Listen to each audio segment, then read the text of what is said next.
Testing, testing. Test, test, test. Okay, let me mute. Pause this. Hello, hello. Back again.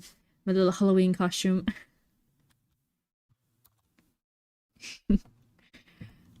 Hiya. Hello, hello. Hi.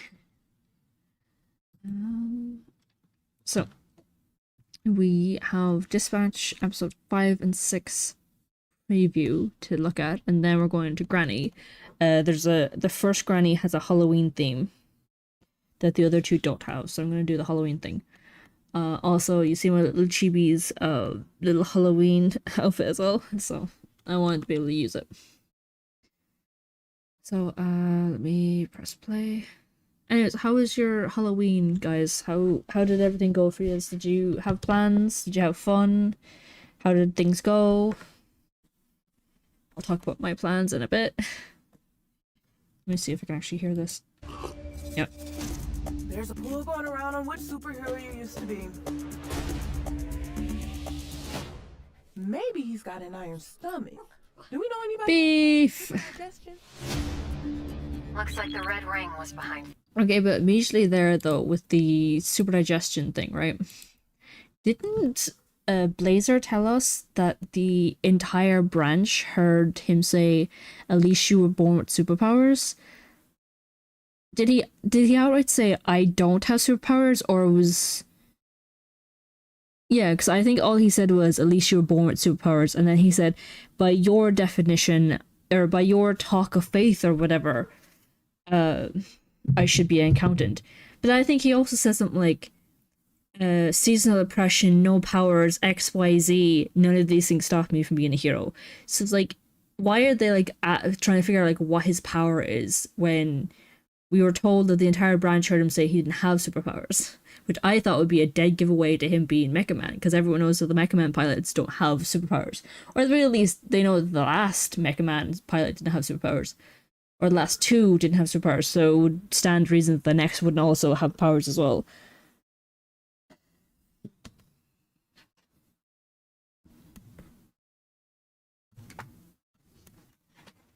And then, what else?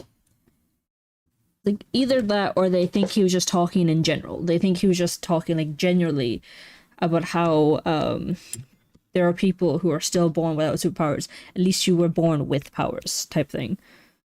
Or maybe they assume when he said, like, no powers, like, maybe they mean, like, powers that wouldn't help in being a hero. Do you know what I mean? Like maybe... because like there's like probably like powers like theirs that will help them be like an efficient hero, but there are probably other powers that are just completely worthless. Do you know what I mean?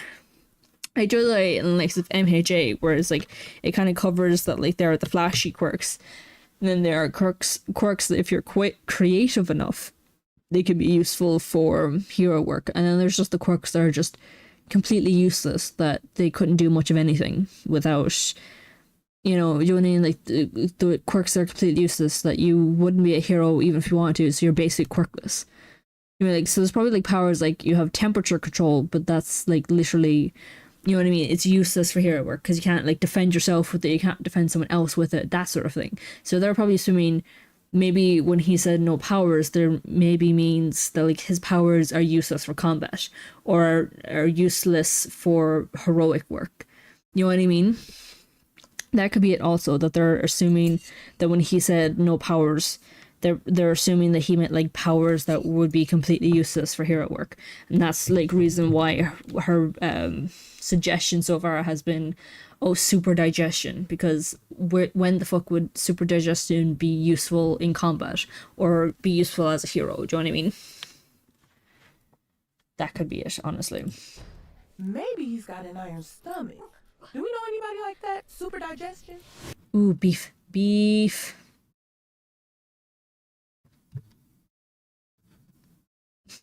Wouldn't you love it if you could romance Malevola? Wouldn't you? Don't do much. I didn't do much, but I had a company Halloween party that I dressed up as, Mimikyu for. I think you mentioned that before. I do remember someone saying before that they dressed up as Mimikyu for Halloween.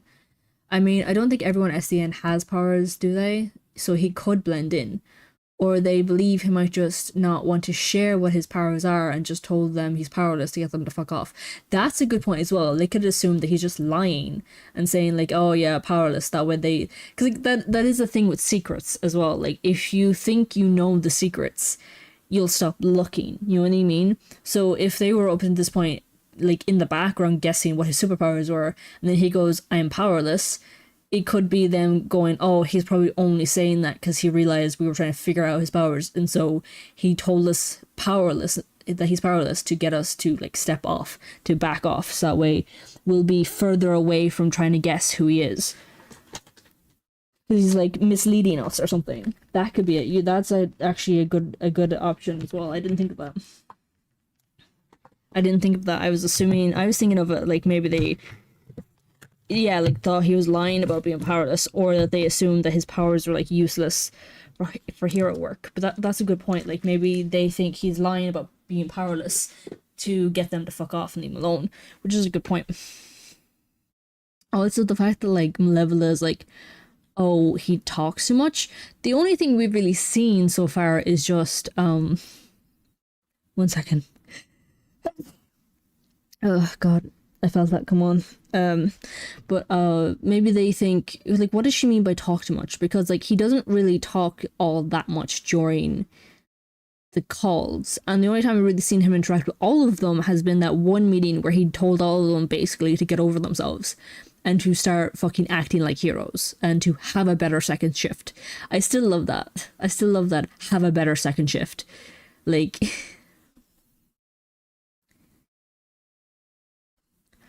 you know what I mean? And like beef.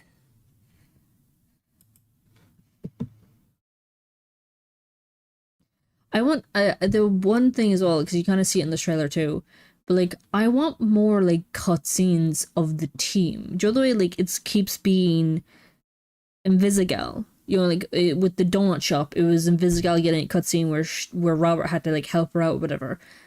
And then the next time it was Invisigal again with Thunderstruck again in the like jewelry store or whatever. I want more of those cutscenes just with the rest of the team. You know what I mean? So far, the only thing I've really learned about Flambe is that he's an uncle. He has a niece. He knows how to cook. And I have to question, how the fuck does Robert know that? Because we didn't learn that. You know, the players didn't learn that. So Robert was just there like, Flambe, you know how to cook, don't you? And I was just like, the fuck? Robert, when did you learn this?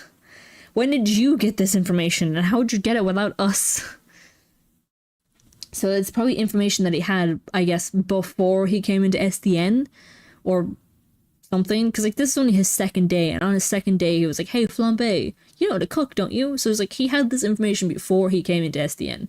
Either that it was an interaction with Flambe that we didn't fucking see. Unless that one interaction he had with Flambe in the break room implied that he cooked those noodles. Do you know what I mean? Unless that cutscene where Flambe was a jerk to Waterboy, unless that scene implied that he is a chef, or like not a chef, but like he cooked those noodles, And Robert picked up on that. And I'm like, I didn't fucking pick up on that. All I got was Flambe was being a bit of a jerk. Like, yes, it's upsetting that your lunch was fucking thrown away, but you can, like, literally, like, with Blazer, she was like, go and pick me up a BLT. And, like, he can go and get himself something to eat. You know what I mean? Like, it's frustrating, I know, but, like, he didn't need to be a jerk. You know, just say to him again, like, don't fucking throw away my food. But, like, I want more cutscenes of the team, you know, where they're like, oh, like, Flambe is in a situation or something, and then Robert has to do XYZ to save him. You know what I mean? I don't just mean, like, the computer screen, like, oh, I have to hack to get you out of a desensitive pod or whatever the fuck it was. I mean, like, the actual cutscenes that Invisigal keeps getting, where twice over now, and this trailer implies that there's going to be a third, but twice over now, she's, like, with the donut shop and the jewelry shop, she's gotten, like, these cutscenes where Robert has to, like, help her in some way by, like, hacking in, like, activating the sprinklers or activating the lights or whatever. Can we not have that with the rest of the team? I get that she's a romanceable character, but for fuck's sake, he's supposed to be bonding with the team. And the only time we've seen him interact with the team was that one cutscene where he's yelling at them. Where he's like, fucking get over yourselves, have a better second shift. Do you know what I mean? That one scene, while it's nice, whatever, like, good speech depending on your choices or whatever, I think it's supposed to be a good speech regardless, honestly. I'm not sure. Because I haven't seen the other options be used. I only have my options. And I think that was a fairly good speech that did seem to resonate with them. And then you turn around and fucking cut someone and completely undermine the messaging of redemption and fear and all this shit. But yeah, like, it did, like, affect them. It did, like, they have kind of, like, they did calm down after that and all these things. So it's like, why are you only bonding with Invisigal? Bond with the team. Technically speaking, in that one situation where he had a meeting with them where he told them to get over themselves, yes, that did kind of work in him bonding with them, because it did work and they did calm down after that and they started working together better after that. So he did succeed in connecting with them, and that was a bit of a bonding moment. But, like, can we have more cutscenes where he has to save, like, Flambe or you know, Prism or Sonar if you kept him, or Malevola, or Punch Up, or Coop if you kept her, or etc, etc, etc. You know what I mean? Like, and on top of that, like, we even have cutscenes with him with Phenomenon or Waterboy, depending on who you use. Technically, you've had, like, a cutscene with Phenomenon and Waterboy, and then depending on which one you choose to have on the team, you get another 2 cutscenes with them. One being in the locker room with Waterboy or Mecha Man, or Waterboy or Prism, Waterboy or Phenomenon, where they're thanking you for putting them on the team. And then later on in the evening, where after the shift, where they're wallowing in, you know, self-pity or whatever, and then Robert goes and talks to either one of them. So technically he's had 3 cutscenes with Waterboy and Phenomenon, depending on which ones that he put on the team. So it's like, and then he's had 1 cutscene, which is still technically a Invisigal cutscene with Malevola, and then this is, I suppose, technically another one where Prism and Malevola are, like, trying to figure him out or whatever. And then with the team, and it's just like, I want a cutscene where he has to save, like, Malevola or whatever, where he has to go, Malevola, have a plan, keep hidden, or do X or do Y, while I hack into this and something. And, like, you know what I mean? It's like, because it's kind of coming across, I mean, it's not really coming across, because he is doing well by the team.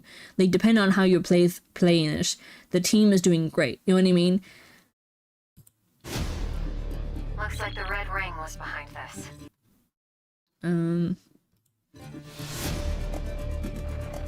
Yeah, like, see, this is implied to be, like, a third cutscene with Invisigal doing something, and then Robert has to, like, hack in and be like, Invisigal duck, or Invisigal are closing in on you, move. Do you know what I mean? So it's like the third time now where he's, like, having Invisigal's back again, which like there's nothing wrong with that, but like I would Robert had to like hack in and go, Flambe, I have a plan, do X, Y, and Z, and then I'll do 1, 2, and 3, and it will give you an opening to either escape or save or hit or whatever. You know what I mean? Run half the crime in the county. And then a bar. And I'm worried, I'm not worried, it's this as well. Like, do we get this regardless of whether we went to the movies with her? Or is this only if we went to the movies with her? You know what I mean? And then this as well, this hug is also another thing where it's like, do we get this hug if we went to dinner with her? Or do we get this hug if we do or don't like, or do we get this hug regardless of whether we did or we didn't?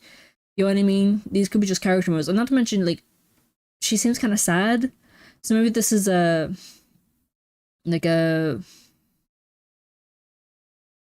maybe this is like a break up, like, because like technically speaking they're not really dating. Like, I know that there's like an option to kiss her, but even after the kiss her option, she still like, he still says, oh, this is a date, is it? And then she says, it is or it isn't, depending on what you want. If you want it to be a date, then it is. You know what I mean? Like, so she leaves it open to you basically to go yes or no.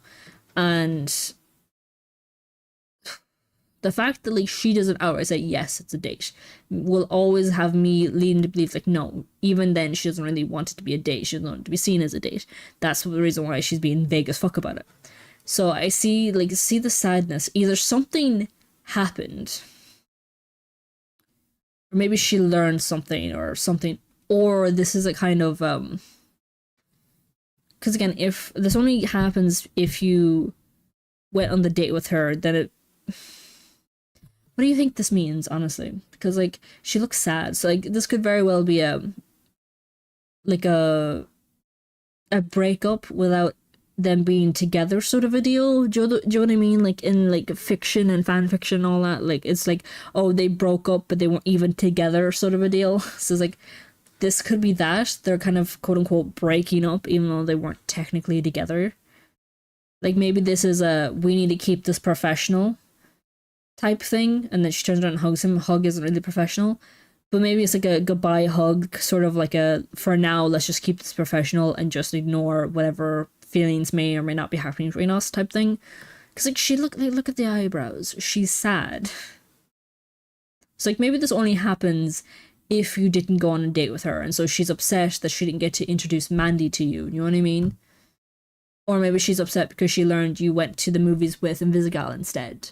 You know what I mean? Like, although I'm assuming, because the last few times these trailers, they showed like a thing where you didn't really get a choice, if I'm remembering correctly. Hang on, let me look up something. So I just need to be sure now.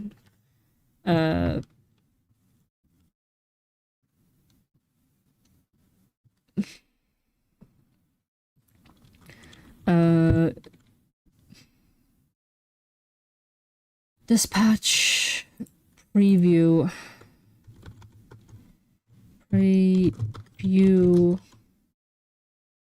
what was it, 3 and 4?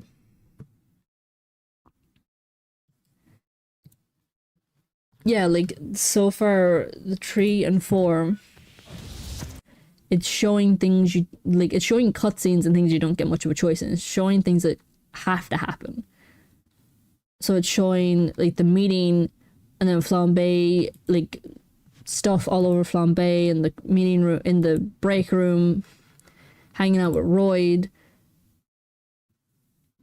Some hacking, some cutscenes of Invisigal and Punch Up and Flambe and Malevola laughing at Robert. And the meeting with Blonde Blazer. Yeah, it's showing like all the cutscenes.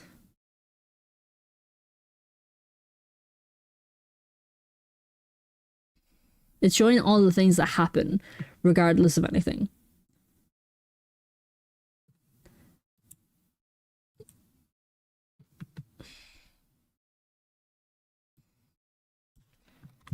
Right, let me switch into this for a second just to look up this so we can look at it together and it's not just me looking at it on my own.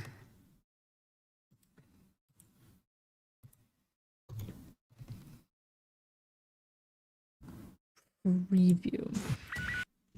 All right.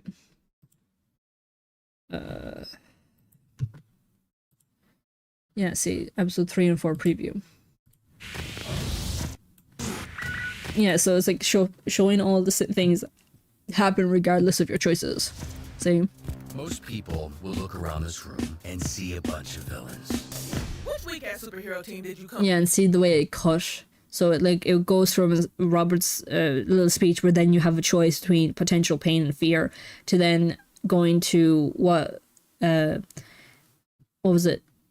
Prism said before he started his speech, which was, which weak-ass team are you from? Geek Squad? None of us have real jobs, dude. We make the man mecha again. You know, showing all the cutscenes. Antivirus. You're going to cut someone from the C team.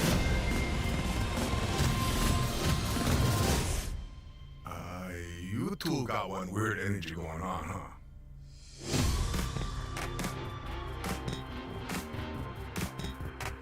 Right. So it's showing all the cutscenes, and then it showed the the main thing of it, the main problem of it, which was you're going to cut someone from the team, and that happened regardless of anything. Like at the end of it all, you still have to cut someone. So the fact that this one, the crux of this one is there's a poll out of which hero you are. So that immediately makes me think, oh, by the end of 3 or 4, or by the end of 6 or 5 or 6, the team is going to know he's Mecha Man. And that's probably going to cause tension. Because we know with Flambe specifically, they are like enemies. Or like, well, enemies. They had a meeting, they had a run-in when they were hero and villain collectively. So there's going to be like an issue with Flambe. Specifically Flambe. With him specifically. And like again, I don't know about the rest of the team, whether the rest of them are like, oh, okay, cool, or the rest of them like, oh, we hate that Mecha Man bitch, or oh, I was a secret Mecha Man fanboy or fangirl, whatever. I keep getting the impression as well, like I like the idea of for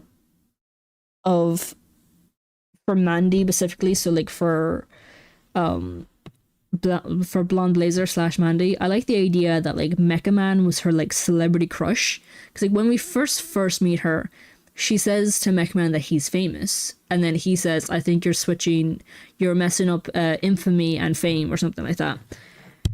So like I get the impression that like for her, he's been like her celebrity crush or something like that for a few years. Not to mention there's this like speculation that like Robert started hero work as a teenager. And, like, no one knew that because he was in a fucking mech suit. So, like, his dad died 15 years ago. And he's been having, like, because, yeah, like, what was it? Chase said, oh, what has it been? 15, 20 years? Something like that.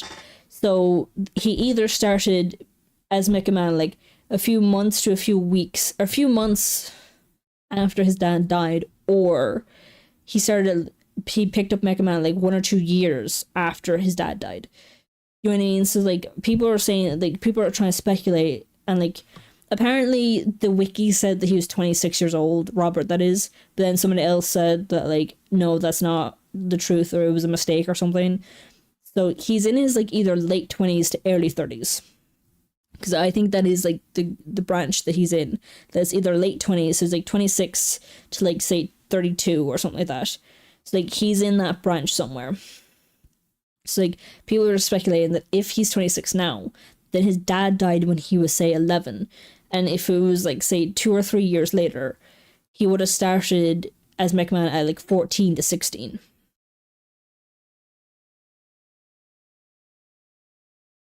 You know? So, like, that's how he'd be, like, 26, but having worked as a hero for, like, 15 years. And he's super cautious about things as well. Like, someone else pointed out how he sniffed the water in episode 1 or episode 2 but like it's in the context of the moment is coming across like, oh, it's because he accidentally sipped pure alcohol before, so now he's checking to make sure it's water and not alcohol. Then in the next episode you see him sniff the donut when it was like left on his desk. He picks it up and he sniffs it because he's cautious of whether it's been poisoned or not. So like, what type of a life has he had to live for so long that he's cautious of poison? Which is an excellent point. It's like, if Flambe specifically finds out that this is Mecha Man, it's going to cause issues and tension with him. Because, like, now he has, like, his supervillain days where he was thwarted by Mecha Man. And then there's now the scene in the bar where he either threw alcohol on him and ruined his eyebrows, or threw water on him and made him lose a tooth. You know what I mean? What the fuck? Decent reflexes. Beef, no. Which heroes do we know that talk too much and have quick reflexes? Like, I don't like that, the way they're like decent reflexes or whatever, and it's like talks too much. What do you mean by talks too much? The only time he's truly talked to you guys is during that one meeting where he's like, you're all fucking afraid and you need to fucking stop. You know what I mean? Like, that was the one real time he's actually talked to them. We know that talk too much and have quick reflexes. Reflexes. Decent reflexes, and then so like, she goes decent reflexes, but then Malevola says quick reflexes. Which heroes do we know that talk too much and have quick reflexes? Yeah, quick reflexes. So it's either decent reflexes or quick reflexes. Which, again, the fact that Robert spent most of his 15 years in the mech suit, the fact that he has these kind of reflexes is also kind of like up there as well. And like we saw in like episode when we saw him like operate for a bit in the mission without the mech suit, and we see him like take down a few of the guys, so we know he does have some sort of like combat, and like they were shooting like bullets at him and yet he was dodging that shit, so he does have reflexes. Loop.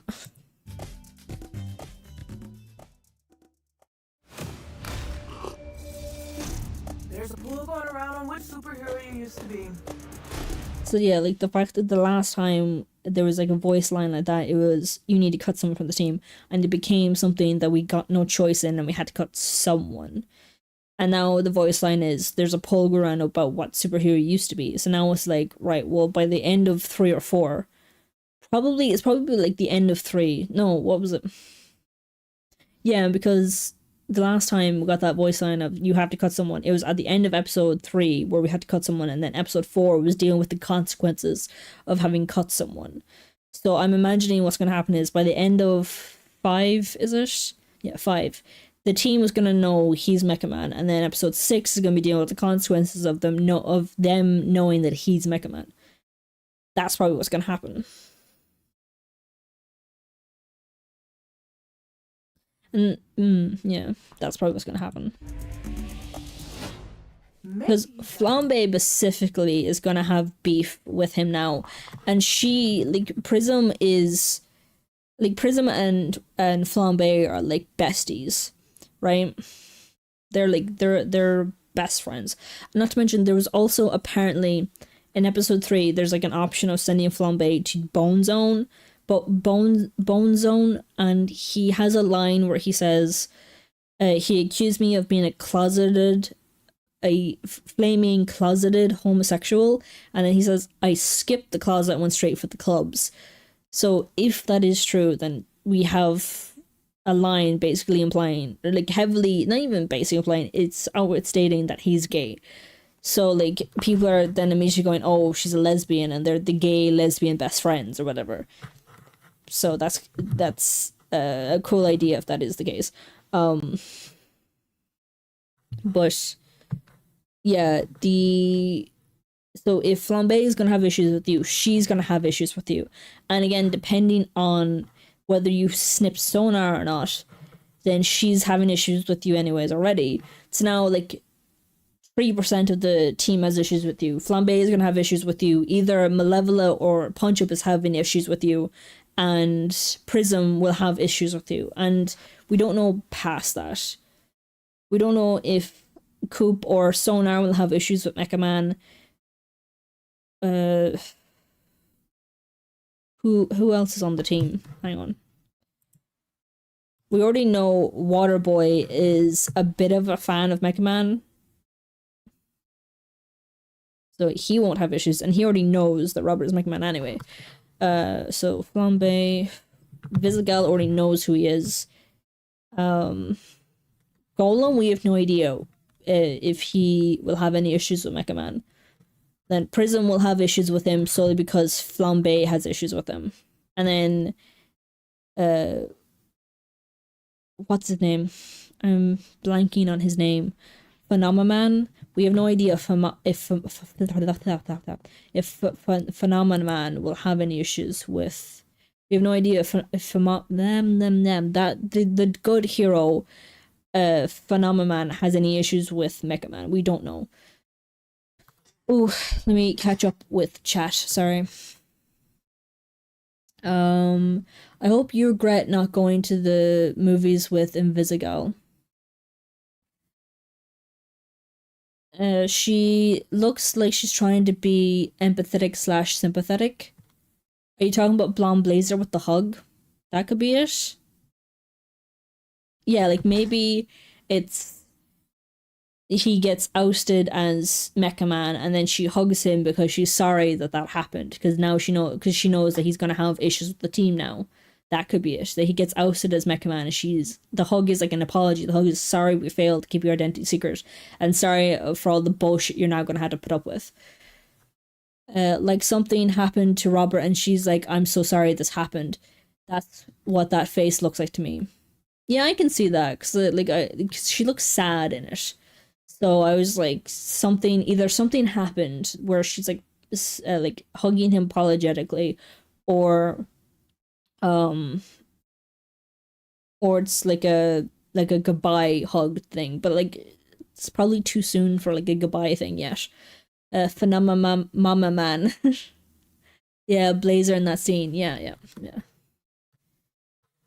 Like it's coming down to now, like I'm assuming, given what the last two cutscenes have done to us, I'm assuming that because the crux of this trailer is there's a pull out on who you are.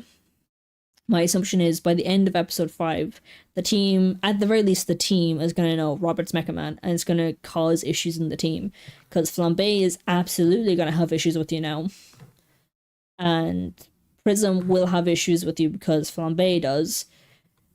Invisigal already knows, but she might, because of like synchronicity of team, she might also pretend that she might have issues with you or something. Like, who knows, really?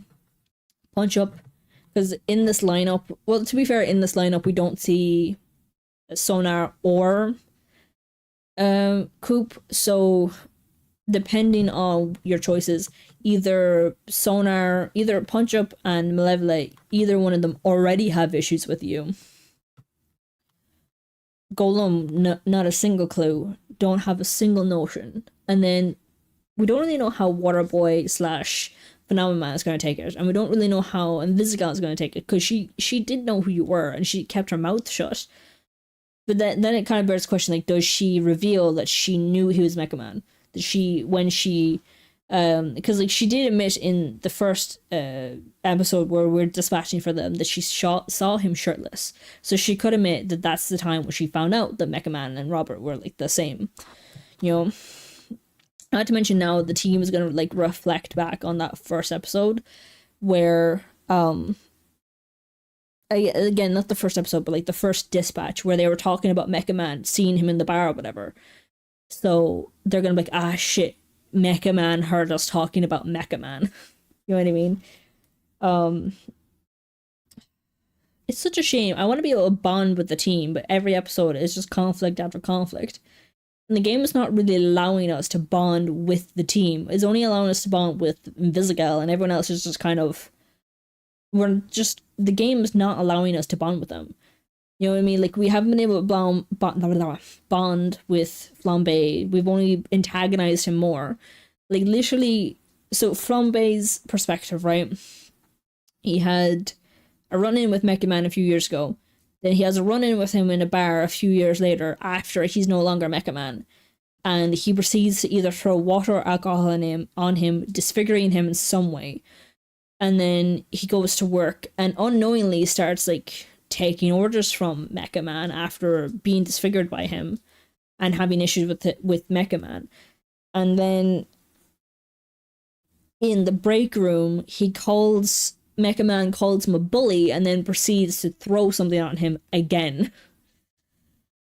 You know what I mean? It's like for the second time Mecha Man has thrown something on him, and we don't know their history as villain and hero, so like, you know what I mean? Like, and the fact is, like, in that bar scene, if you throw water on him, he then, like, comes at him, or, like, Flambe then says something like, Robert says, there, easy way. Is this where you're gonna punch me now? And then Flambe is like, I've been waiting for this moment. And then proceeds to deck himself on the fucking bar. You know what I mean? So it's like, the fact that Flambe is like, I've been waiting for this. You know? So like, they have, like, at the very, because like, Robert seems to like straight up not remember him until he sees like the flaming hand, and then he remembers him. But like, up until that point, he didn't recognize him at all. And like, Flambe did seem upset that Robert had no clue who he was. And even calling him a villain is like, as I said, I'm a hero now, or whatever. And then, what was it? And then he like decks himself or whatever, and they already have issues, and their issues have only gotten worse. Like, I think so far the only good interaction they've truly had is, like, in my playthrough, I sent Flambe to like the romance thingamajig where like you have to like kind of like attract people, like not like their subscriber thing, but like a dating thing. And one of the options, like, this is how I learned that Flambe knows how to cook, is that one of the options, like, you fail the first option. So like the first option is like, say, like flexing your muscles or whatever, that doesn't work. So then it goes to attempt 2, and then like one of the options is Flambe Banana Franzi or whatever the fuck it was. And then Robert goes, Flambe, you know how to cook, don't you? And then Flambe goes, I know what you're putting down. If you like choose to do that with Flambe, that is the only good interaction that Flambe and Robert / Mecha Man have had. You know what I mean? Like, that's technically the only good interaction that they've had. Because like all the dispatching where he is sending him on good dispatches, he's having those interactions with the entire team, and he's doing good with the entire team on the dispatching side of things, not so much in the connecting with them thing. But that, if you chose like send Flambe, is one of the only good interactions that they've had, and that's an optional interaction that you can miss. Like, my immediate thought there is he is absolutely going to have issues with Robert being their dispatcher. Like, 1000% he's going to have issues with Robert being their dispatcher.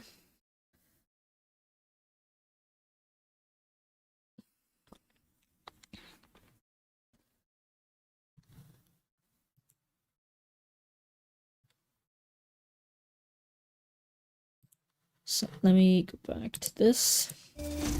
There's a pool going around on which superhero you used to be. Oh yeah, the trailer, God, hang on.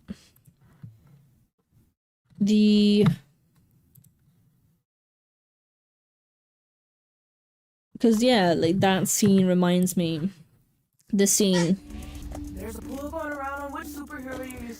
reminds me that they're gonna have an interaction in the gym where Flambe is like, God, what was it he said? Hang on, let me see if I can find it. Dispatch trailer. I don't know which trailer it is. We're gonna have to watch a few of them to see which one. Well, I'm gonna watch a few of them to see which one, and then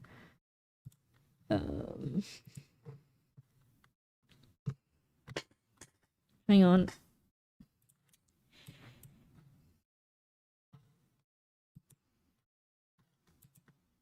Oh, this might not work.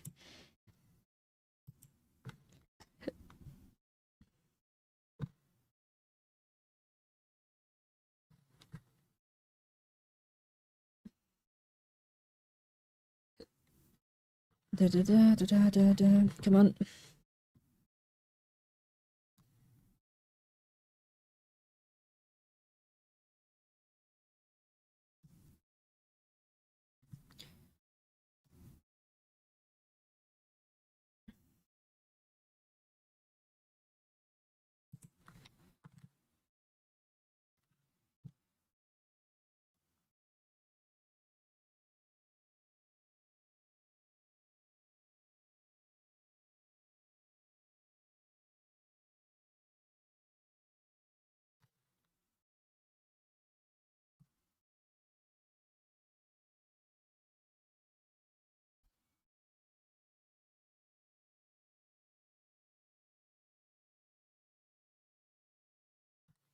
Okay, well this isn't the one I was thinking of, but it does show moments of what is probably Robert and Flambe's past. So let me come over here.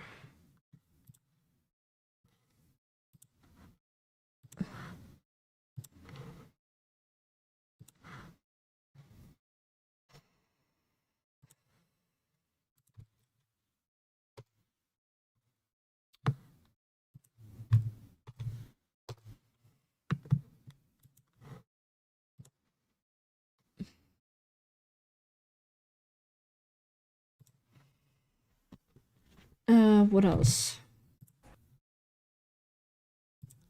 Just, yeah, okay.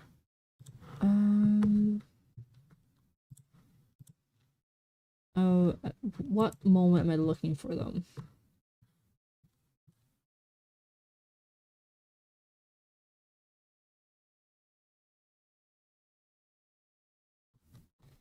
Let me see. Dispatch trailer again. It might be the. Let's try this one. Sorry. So, Shroud dupes you into a trap where he destroys the Mega Man suit and puts you in a coma from us. I didn't hear a question in there. Up next, is Mecha Man a mecha quitter? Figured my story would always end in that suit.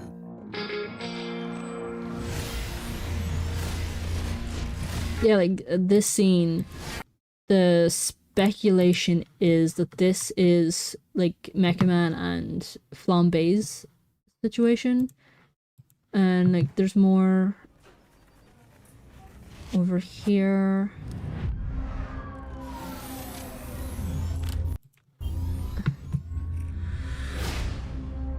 You're Mega Man.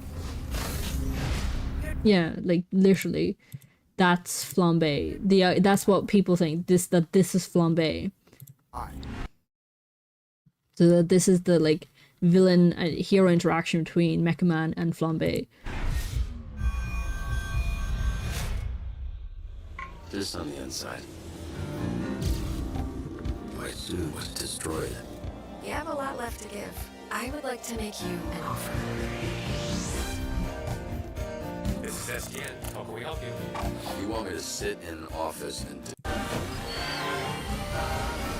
Yeah, like again, this moment is speculated to be between Mecha Man and Flambe. Back when he was still a villain. So like, so far we've gotten like a few little snippets of Flambe and Mecha Man. So either in episode 5 or episode 6, we're gonna get this cutscene. And maybe it's like because they talk about it or something. Like maybe like they find out that Robert is Mecha Man, and then Flambe starts like acting up. And so then Robert gets sick of him acting up and he goes, Flambe, meeting room, 20 minutes. And then he like goes off the thing, waits for Flambe in the meeting room, and they come in or whatever, and they actually talk. They're like, what the fuck is your problem? I know that we had an issue back in the day and there's that bar scene, fine, upsetting, but you fucking came at me. Like, what was I supposed to just take that? Not happening. It's like, what is it gonna take for you to fucking get over this, or to like stop having issues? And then they talk about it, and then like they talk about this, and that's the reason why we get the cutscene. And then because like because I don't know if you've seen this, but I've seen people talking about how they've noticed that Flambe is missing fingers, and they're speculating that it's because of Mecha Man, and that's the reason why he was on the that's the reason why he approached Mecha Man. That's the reason why he was like, I've been waiting for this. So it's like, and like they're saying that the idea is that's the reason why we see Robert kind of disfigure Flambe the first time we see him, is like he either misses a tooth or loses his eyebrows because of Mecha Man. And because that was like a hint or foreshadowing that we learn later on that like Flambe lost fingers the last time they interacted as hero and villain because of Mecha Man. And wouldn't it be juicy if that was news to Robert? If like during this talk he says, I lost my fingers because of you, and Robert was like, excuse me, what? Like, I think it'd be worse if Robert was aware of that and he didn't care. I think that would cause like a damper, like cause like issues. It'd be, I think at the very least, if he was like, what? You know what I mean? Like, holy shit, what? And then he was actually apologetic. He was like, Flambe, I had no idea. I'm so fucking sorry. I didn't realize I disfigured you. No wonder you had such issues with me. That makes sense now. Do you know what I mean? Like, there's a difference between like understanding and apologetic. And yes, so what? You're alive, aren't you? You know what I mean? But I have a feeling that it's going to be Robert is aware that he disfigured him. Because the thing is, do you remember that scene in the bar where he's like, oh, I do remember you. You're that villain I busted up. The hand that Flambe uses to be like, I'm Flambe or whatever, it's the hand that has the missing fingers. And like in the scene, we can't see it because his hand is on fire. And so we assume that he recognizes the fire and goes, oh yeah, you're that flame villain that I interacted with a few years ago. But it just as easily could be that he noticed the missing fingers and realized, oh, you're that guy. Which again, like, fuck.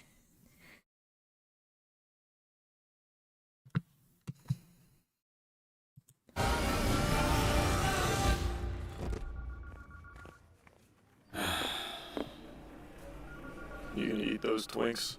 I think the only good way to handle this would be to have Robert actually genuinely apologize to Flambe for the finger thing, for like him losing his fingers. What's your name, little god? I think I chose to throw water on Flambe, so he's missing a tooth for me. And from what I understand, the only thing he can do for the tooth is just get like I mean, I don't know, like maybe there's like the type of tooth implants where he can just get like a new tooth screwed in or something. Maybe, I don't know.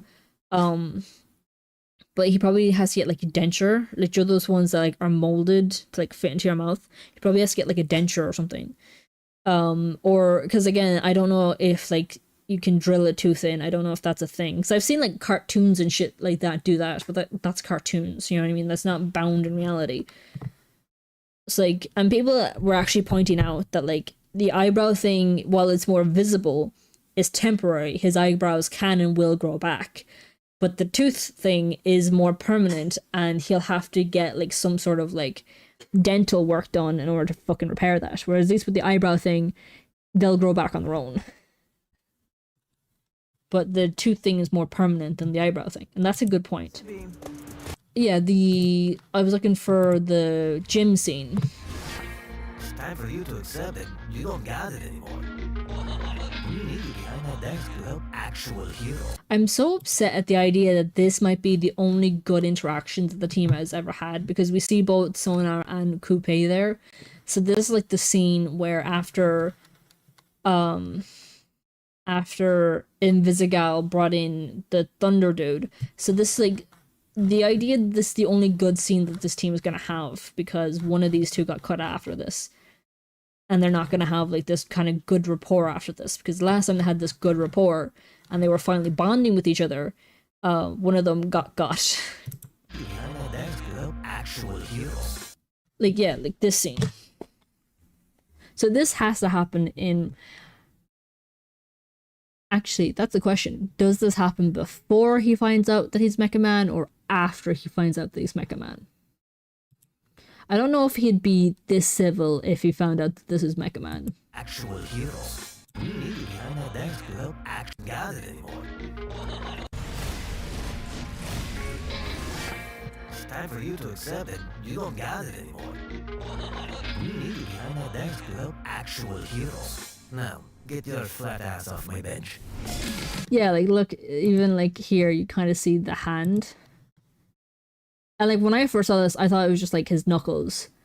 But like those are missing fingers right there. He doesn't have, like, that's the rest of his hand. He doesn't have the rest of his hand. The rest of his fingers. So like literally that's like literally you see the rest of the fingers with the other ones. These two, there's no other fingers. There's no like the rest of the fingers. He doesn't even have knuckles. So he's missing 2 fingers on the right hand. Probably because of Mecha Man. Like, he's being a bit of a dickhead here. He's being like, we need you behind that desk to help actual heroes. It's like, you need to accept that you don't got it anymore. And we need you behind that desk helping actual heroes. And this could be one of 2 things. Could be after he finds out that this is Mecha Man. And so he's trying to put him down. He's trying to be like, I'm the hero now. You're just a desk jockey. Accept your fate or whatever. Just being a dick because, oh, you're a Mecha Man or whatever. Or because like the thing is as well is that like the team has gotten better. Like the literally first meeting with Blazer, she literally said that was the best shift Z team's ever had, right? And again, depending on the player, it keeps going up and keep doing well. But like most people are doing like really well with this game from what I've seen. So literally, Z team is doing really well with Robert as the dispatcher. So this genuinely could be coming from a place of like, hey, the team is doing better thanks to you. So why don't you just, instead of going back to hero work, stay as a dispatcher? Because the thing is, again, in that little speech where apparently the entire branch heard it, Robert said, it didn't stop me from being a hero once, it won't stop me from being a hero again. Right? So the Z team, at the very least, picked up from that this job dispatching with them is temporary. So they realize he's leaving after X amount of time. Like after he's like, say, done recuperating or whatever, he's then gonna leave and go back to hero work. And the Z team on some levels probably realized, hey, we're doing really well with this dispatcher. You know, like for first time, in months, maybe even years, they're doing really well. And it's thanks to Robert actually knowing how to utilize them. And so they're like, we kind of need him. We kind of need him to stay. Because like if we have any other dispatcher, like, because again, we don't know what the other dispatchers were like with Z-Team. They were either constantly calling them villains or constantly like failing them, or you know what I mean?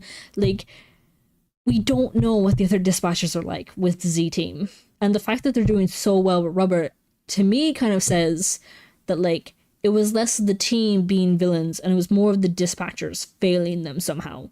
Either they were treating them badly, the dispatchers were like being mean or cruel or nasty or whatever to the villains, or they were just failing to utilize them properly, or maybe it was a bit of both all around. And so the team were being like mistreated, and so they were lashing out and be like, how dare you speak to me like that or whatever. And it was just causing fucking infighting and shit between each other and their dispatcher. Whereas Robert has made, like, in a few days, gotten like their scores go up, managed to get Invisigal, who's been at the bottom of the pier the entire time she's been there, up a few notches, managed to level up a good few of the heroes.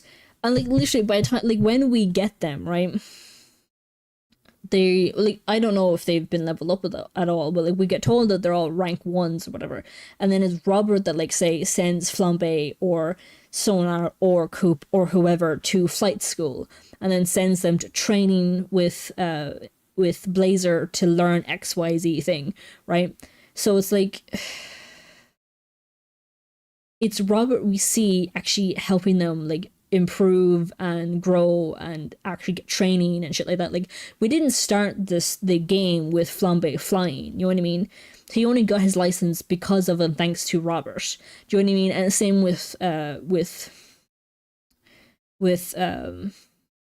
with sonar, because like you see the path they take, right, and then you can see the difference when they start flying.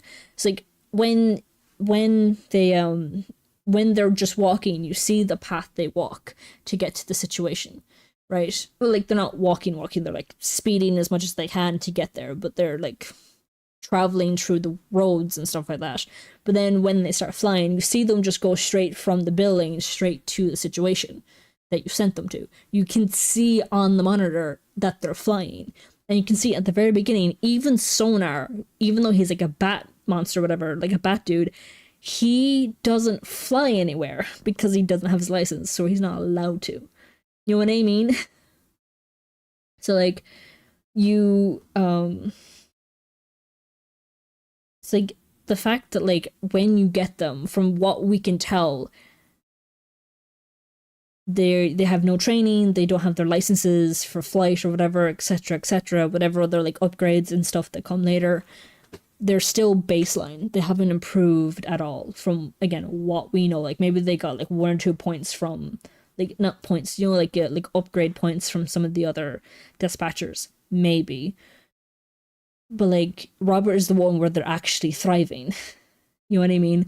And so this could genuinely be Flambe going, hey, we kind of need this guy. It could be him going, we're actually doing well with Robert, because he knows how to utilize us properly, and he's not, like, he's a bit of a jerk. He's a bit of an ass, yes, but he treats us better than any other fucking dispatcher has before. Like, cause like, there has been a handful of times already where Robert has been like, good job, team, or something along those lines. You know what I mean? Where he's like, went better than expected, or whatever. Like, he has once or twice now been complimentary towards the team. So it's like, it's either come from a place where Flambe is saying this because he's like, we need Robert to stay on so that we keep improving, and we can, because like, we don't know what the, like, in this case, the quote-unquote win condition for them is. Do you know what I mean? Like, when it comes to being Phoenix program, we don't know what the win condition is.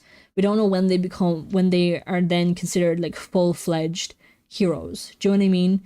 Like, we don't know. Like, maybe it's like they have to like be in the Phoenix program for like at least a year or something and do well or something, and they'll flunk out somehow. Then they, after that, they're full-fledged heroes and they're considered redeemed or whatever, and they're now not on probation or whatever anymore, and they've like served their community service or whatever, and now even if they get fired from SDN or whatever, they can just go on to like a different hero agency and be fine and not have to worry about like jail time or something. You know what I mean? Like, we don't know what the quote-unquote win condition is.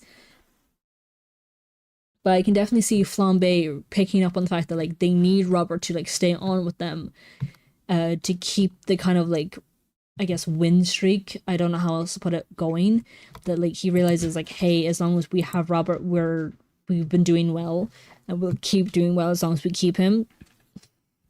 Because again, we didn't get told by Flambe even, is like, they literally said like, how long was the last dispatcher here? We got told 2 days. And it's like, how the fuck did that happen? And Flambe was like, I set his car on fire. Right? And so immediately my thought process is, maybe the last dispatcher was such a dickhead to them that they chose to run him off, or her off, or whatever, that they were like, this person's an ass, we don't want them, let's run them. You know what I mean? Let's get them to run away from us. Let's get them to quit, like, being our dispatcher. And so that's the reason why Flambe was like, I set their car on fire. Yeah, very flammable. And like, because again, it sounds like they've been through like a few dispatchers. So like, they probably ran all of them.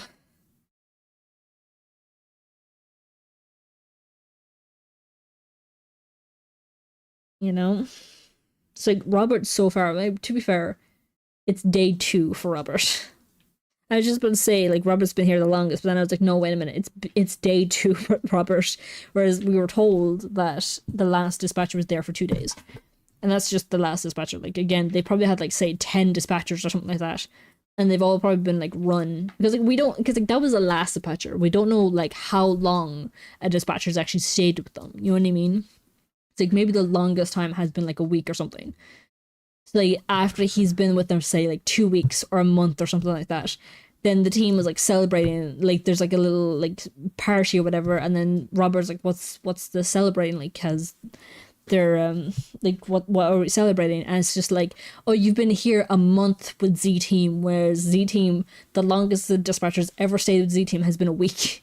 You've outlasted all of them. Congratulations. And then Robert's just like, what the fuck? What do you mean? You know what I mean? But I can definitely see Flambe realizing that they're doing really well with Robert and that they should keep him. And like I can see them kind of being like, because again, even if they didn't pick up on the powers thing, on the no powers thing, at least Flambe seems to have picked up on the "it won't stop me from being a hero again" line.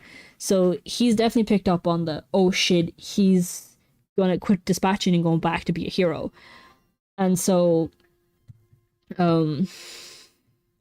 this is probably him, more than likely before he finds out that this is Mecha Man, telling him, hey, stick with the team. Like, he's being a jerk about it for sure, but he is ultimately saying stay with the team.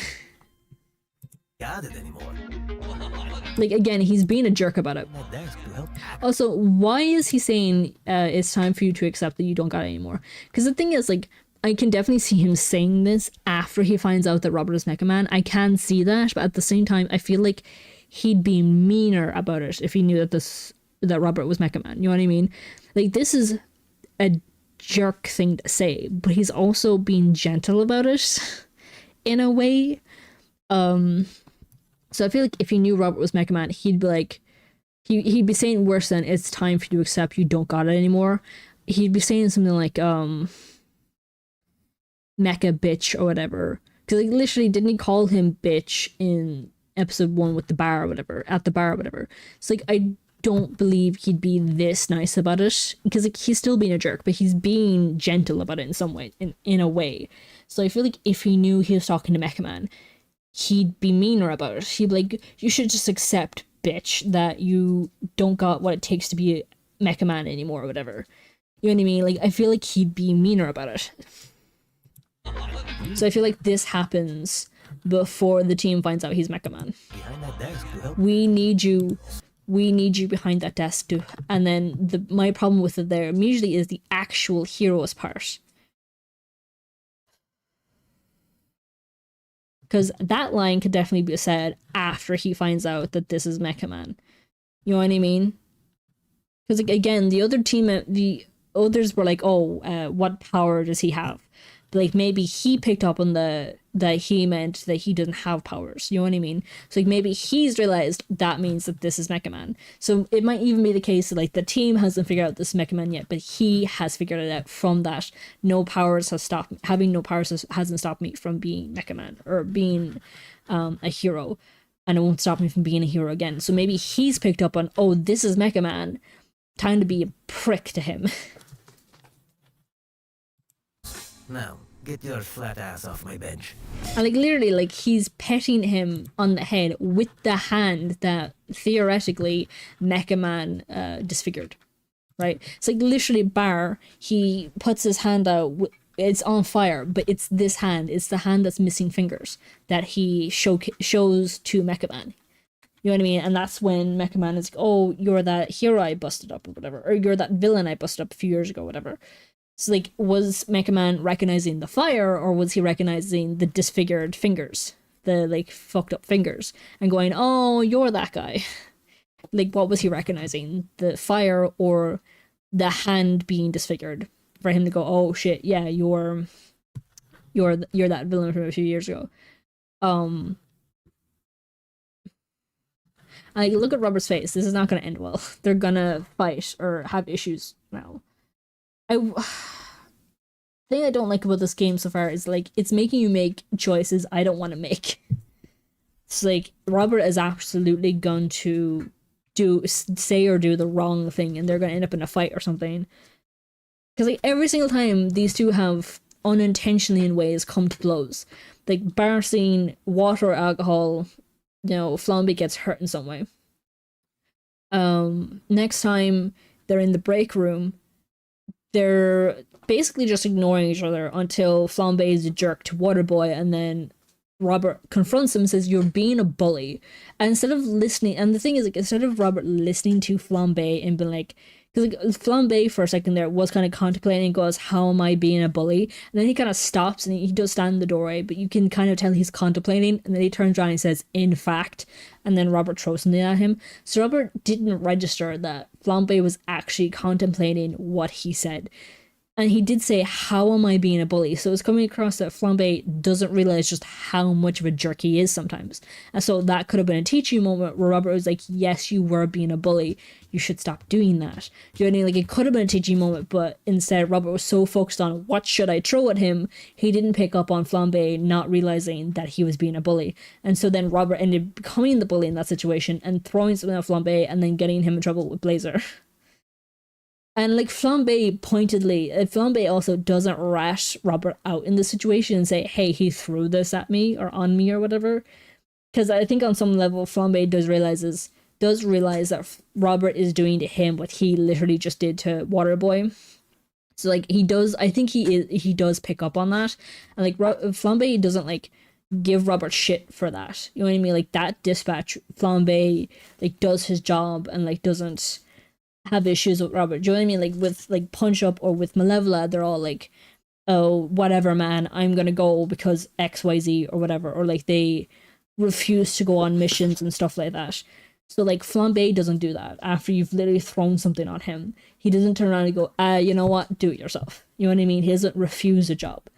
So even though he has a right to be kind of annoyed and angry with Robert in that moment, or during that next dispatch after that throwing something on him scene, he doesn't like let it actually like cause issues for him.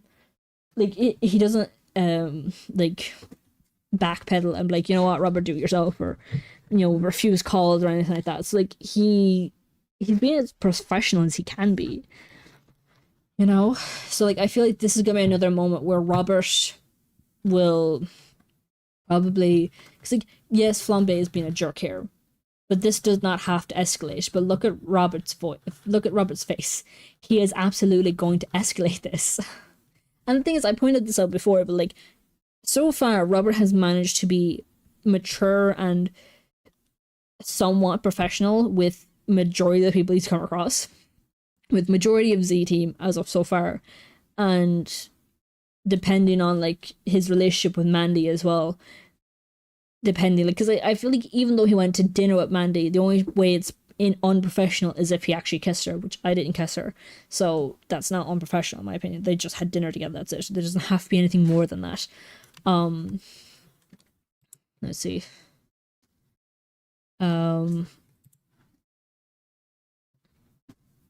What else was I saying?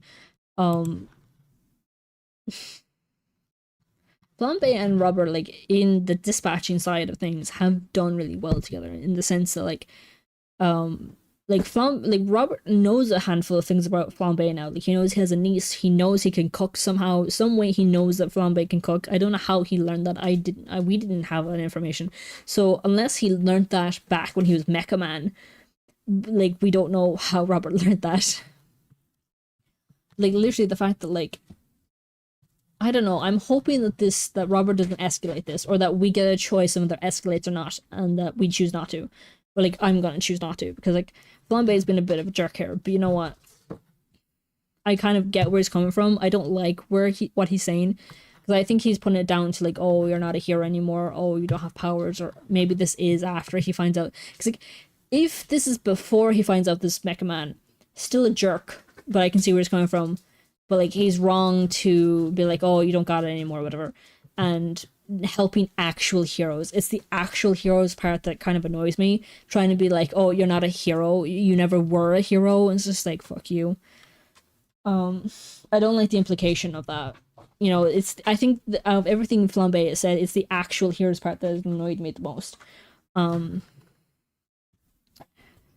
But I hope that this can be just a conversation and not a fight or something.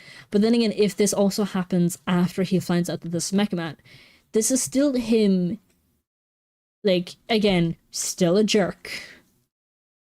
But he's not, like, throwing a punch at Robert, you know what I mean?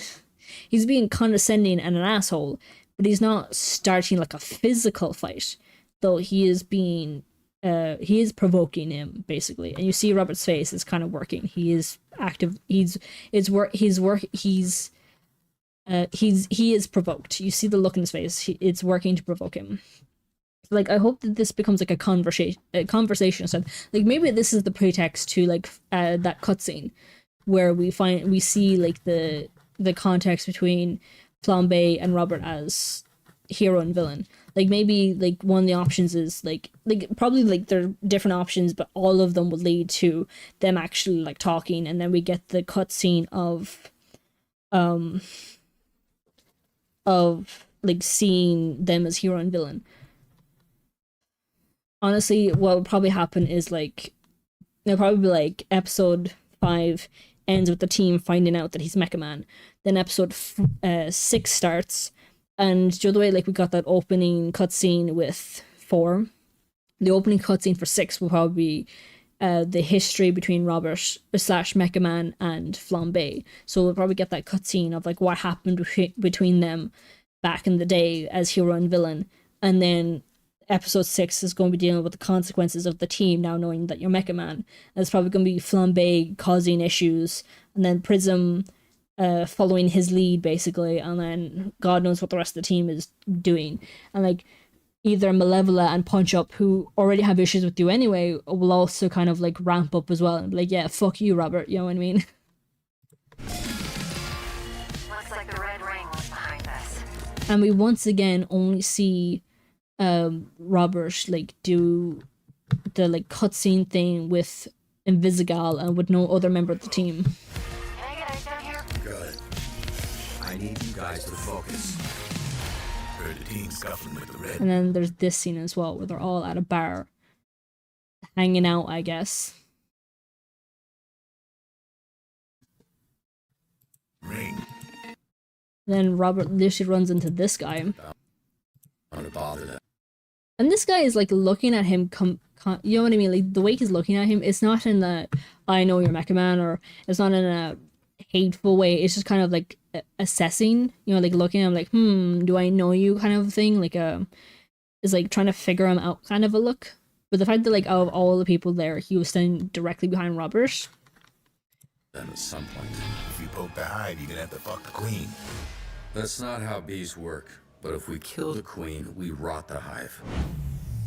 You would do that. Kill Shroud. Kill Shroud. I'm flying blind. Can't see anything. There's this scene as well with like all the errors and shit. Also, that's cool. Like peach hair, pink hair, blue hair. That's really cool. Like there's this scene as well with all the errors and shit. This is probably like the climax. This is probably like the last 2 episodes. So that's probably like 7 and 8. Flying blind, can't see anything. Oh, and I just realized the red light is on. So either this is from that moment with Invisigal where he's accidentally talking to the branch. So like see the red light. Either this is the moment where he's talking to the branch and he's saying the stuff like, oh, no hero and no power stopped me from being a hero and won't stop me from being a hero again. Or this is another time where he's also accidentally broadcasting to the branch. Blind, can't see anything. Easy, look out! Vizzy, look out. You wanna get people? Yeah, there's this scene as well. So like literally you see them hanging out on the billboard again, but this time Robert is in his SDN outfit, and he's holding his side as well.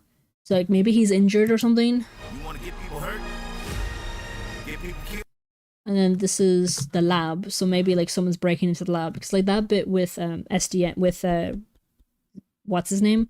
With Royd, he was saying that like they've confiscated villain weapons and they're all stored in his lab and all this shit. So that's probably why SDN's being targeted. They're probably targeting his lab to get like back like weapons and shit. And then they come across the fucking Mecha Man suit and whatever like energy source thing that they've been working on. A real hero puts their ass on the line. And there's this, which this is happening in the bar. And then once again, like Robert is right there as well. So this is not a dispatch moment. So like this is the team coming together at probably at the end, like episode 7, episode 8. And like again, like once again, it's a cutscene with Invisigal, but then you see Punch Up and we see Malevola's portal, and then I'm assuming this is Golem. This is like Sludge from Golem, and then Robert is right there. It's like this is the team, including Robert, all like getting attacked. So this is either that bar that they were all hanging out at. Yeah, I'd say it is the bar that they're all hanging out at. On the line.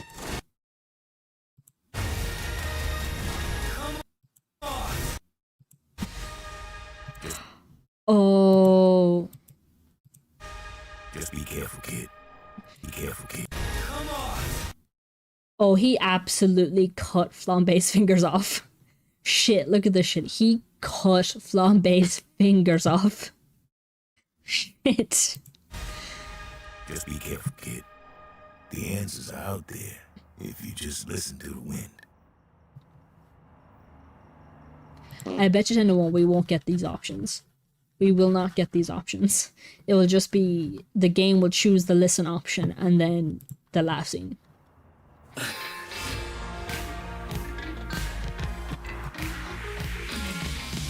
But yeah. So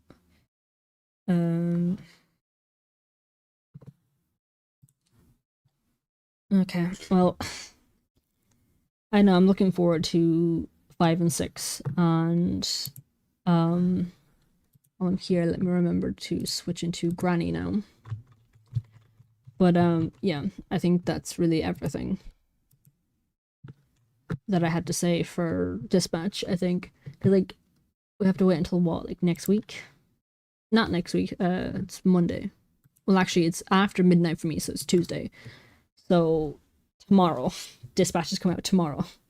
So we'll be playing Dispatch 5 and 6 tomorrow, and we'll see if I'm right that the team will find out that Robert is Mecha Man and that it'll cause issues.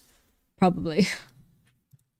We're not truly being allowed to bond with the team, and I'm not okay with that. Like the fact that Invisigal is the only one getting cutscenes where Robert's allowed to like give her like extra help or whatever, that is beginning to annoy me. I was like, can we not do that with Flambe and XYZ and all the other things?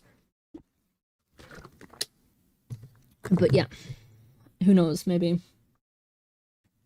Because so far it's like Invisigal gets all the cutscenes, and then the rest of the team, when they do get a cutscene, it's like as a group rather than individually the way Invisigal is getting. Hang on, the remote isn't connected. Let me fucking reconnect it. There we go. And we're back. Okay. You see the Halloween theme already? See, game theme, Halloween, nightmare, default Halloween. So I had Halloween prepped there. Show intro. I do not need the intro, thank you. Right, here we go. Finally playing Granny after an hour of just talking about trailers and shit. Day 1.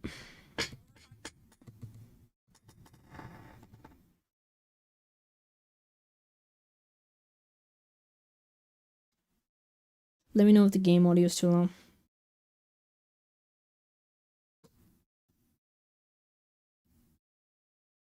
Okay, so there's never anything here. Like sometimes the book would be there and that's it.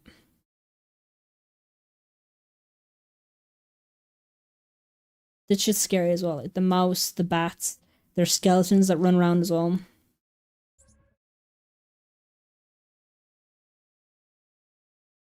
Shit, I think she's nearby.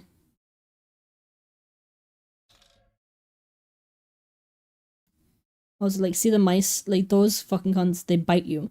And so you get injured because of them.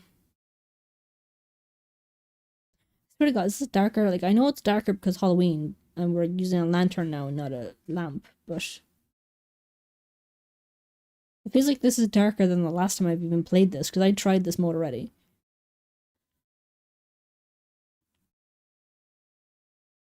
Ooh, I like the fact that I could see her shadow there. wonder if I'm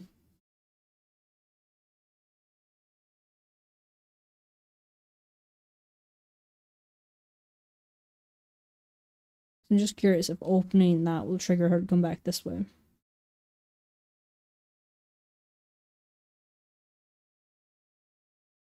I think ages ago I talked about an anime that I saw clips of on TikTok called this bitch called The Wrong Way to Use Healing Magic. I finally watched it there, I think yesterday, like in full, episode after episode, and immediately I want season 2.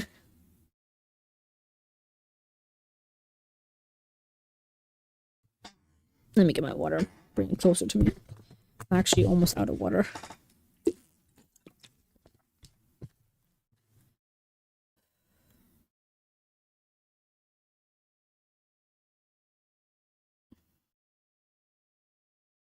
Oh, she's downstairs. I just caught that.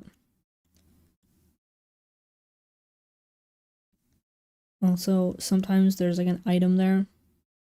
Also, it's funny that even she gets the like witch treatment as well.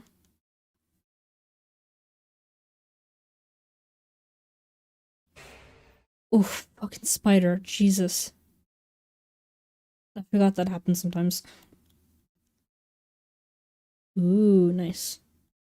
Because usually for me, in these playthroughs, the hammer is usually in the well, so to find that so soon is good. Also, her eyes glow in the dark. Nice. Nice.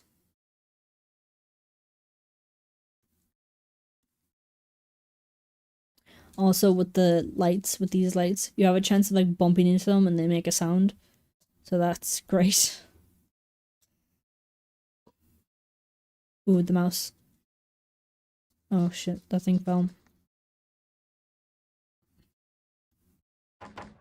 Like, see the skeletons as well? That's so cool. When I first opened the game, there was a skeleton walking up the stairs and it just came straight for me. I was like, shit, what do you do? That happens every so often.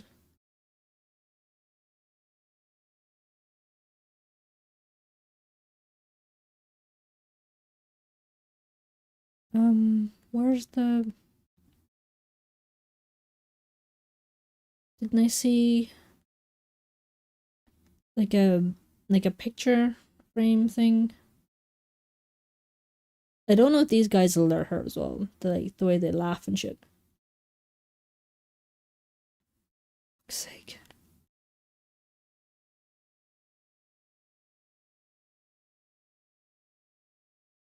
You see what I mean? The fucking mouse just bit me.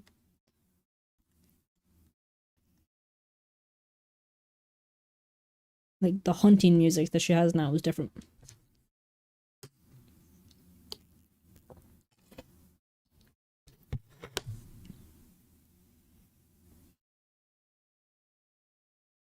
She's gonna stay like that for a while though.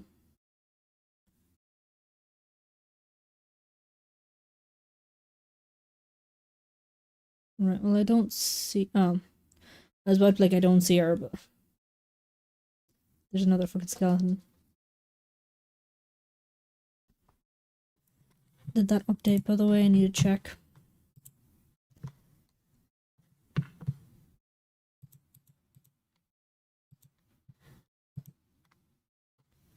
Health, good.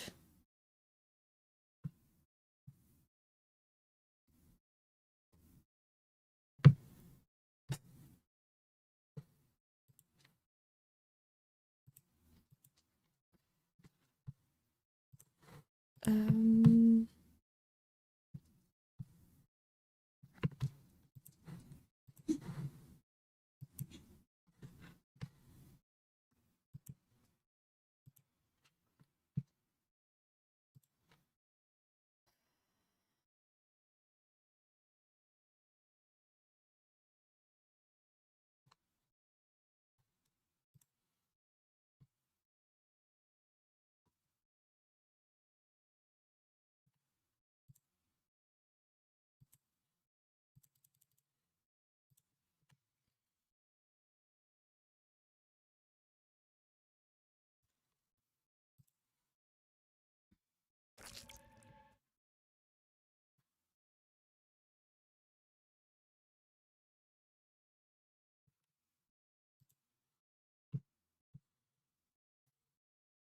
Okay.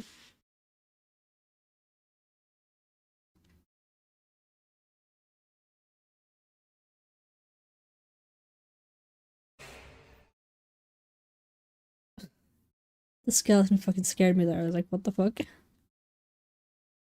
Where's the picture? Didn't I see a picture? Like the image, and I remember thinking, oh, it's really close to where I need it to be. Oh, there it is. Let's look around for it.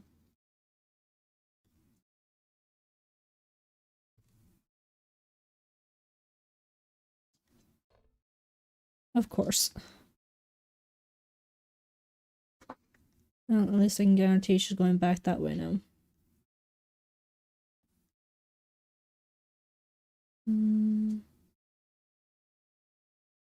Let me go to the well, because usually the well has the hammer for me. Not always, obviously, but usually. And the hammer is very useful. Ooh, nice. Special key. Always nice to get the special keys early as well. Be nice if we get the book early too. Gun part, okay. I need to remember where all these are. Also, I love this little addition. The little witch pot is so cool. Also, like, look up. Ooh, the moon. Holy shit. I actually haven't noticed that before. Look at the moon. I love the way, like, you actually see stars now. It indicate, like, you are actually outside now. Fucking the mouse. Yeah, see, I knew you were gonna fucking do that. I was about to be like, it's gonna bite me in a second.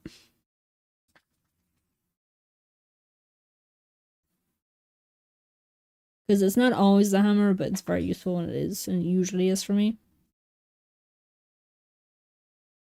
It's not the hammer, okay. Come at me.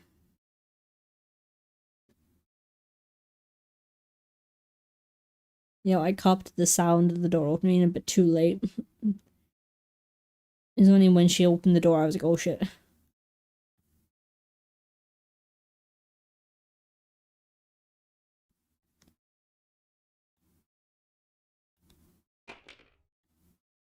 I'm not sure she's going over there.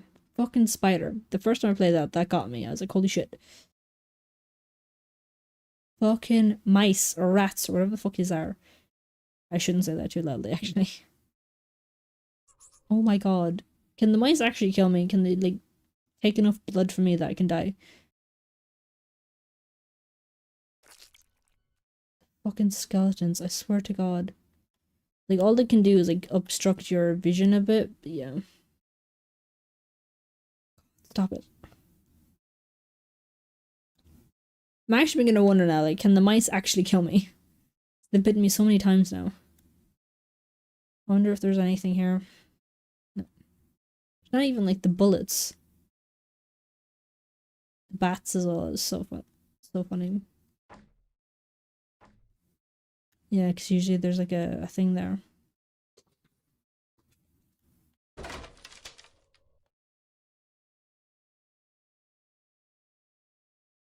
I don't know if, yeah, because that redirects her. I just saw her there. She's gone back downstairs now. As long as she didn't put anything here.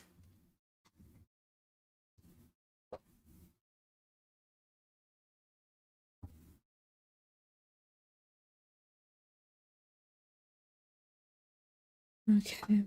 Wait, stop that.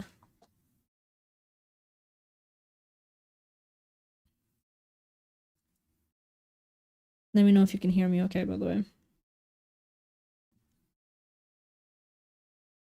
Jeez, I have to practically be on top of things in order to actually see them. Jesus. Okay, what's in here? Ooh, key. Ooh, 2. I actually didn't notice that at first, so 2. Good to know for when I'm downstairs. I knew you'd be here. And the stake is right there as well.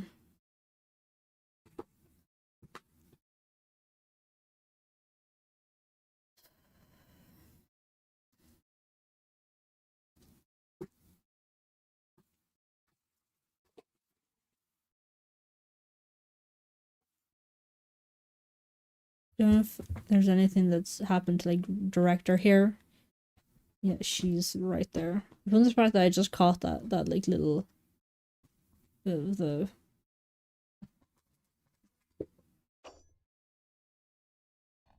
there was a chance that she was down here.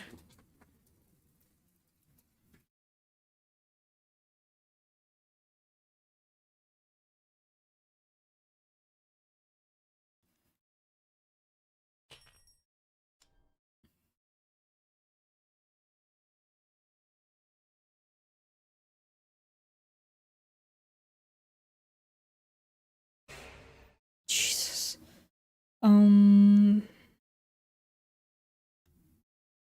What was I gonna do? Oh yeah, I need to go to the other place to get the car part from the well.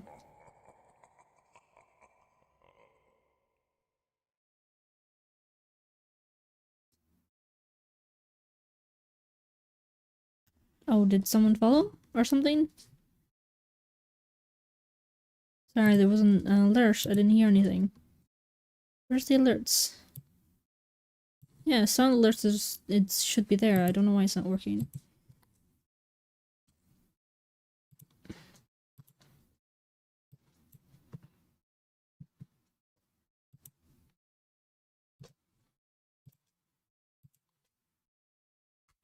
I don't know. I don't know what happened. I'm sorry.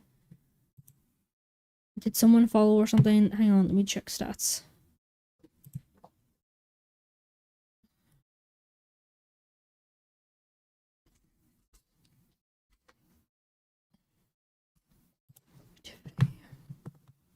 Yeah, someone just followed. Thank you for the follow. Yeah, one minute ago. Thank you for the follow. Sorry that the alert didn't sound. Let me see if I can fix that.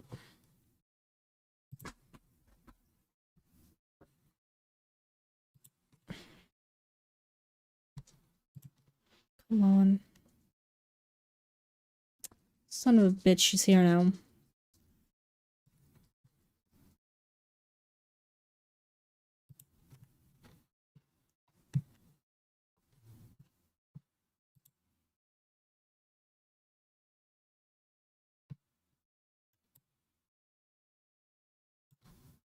Alright.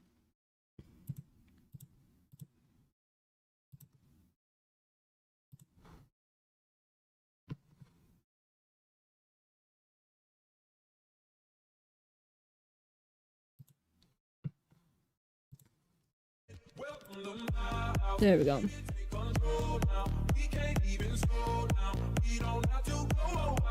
Welcome to my house. What will you do now? Go on. There we go. Now it's alert.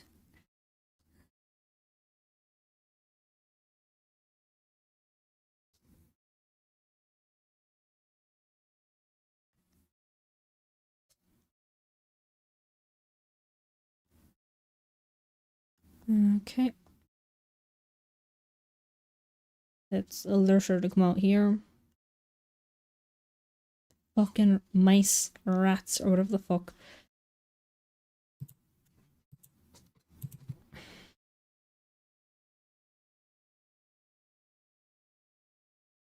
Yeah, you can hear her at the door now.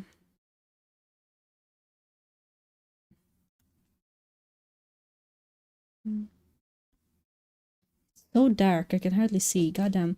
Oh, didn't I see a gun part somewhere? Fuck, where did I see it? No, actually, I can't remember where I saw it. Shit. I think it was...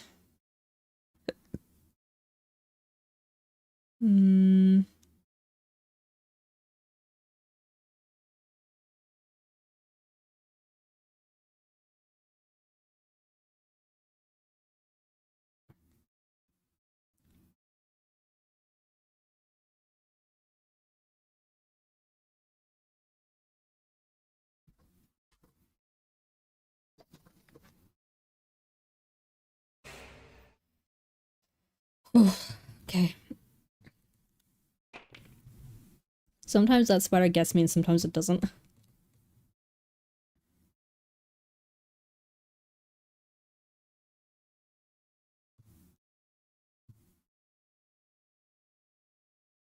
Remember to check that those shelves. I think where did I see the gun thing? Ooh, I was actually about to say sometimes this place has something.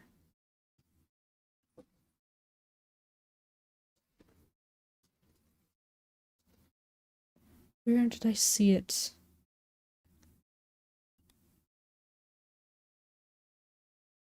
It was somewhere over here, right?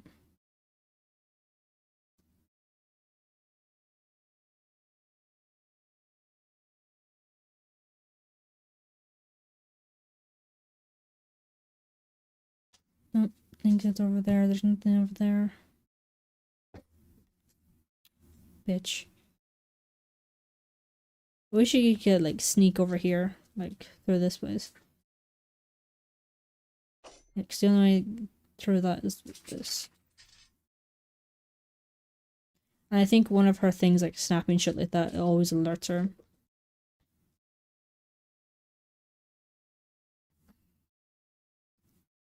Yep. I was right.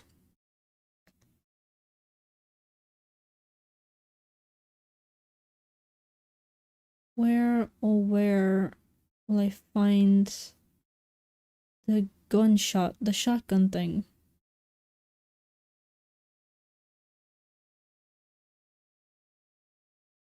Jesus. Fucking hell.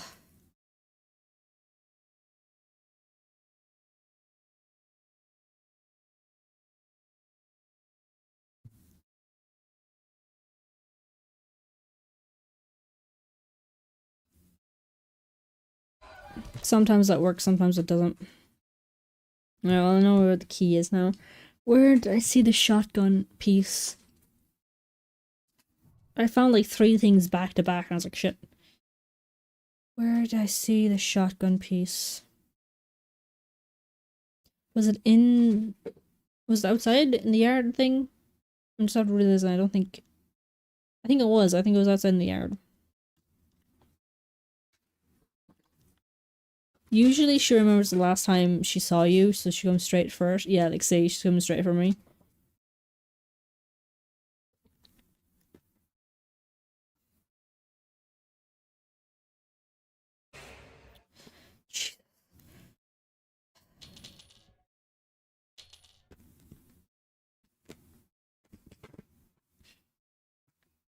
The little kitten's playing.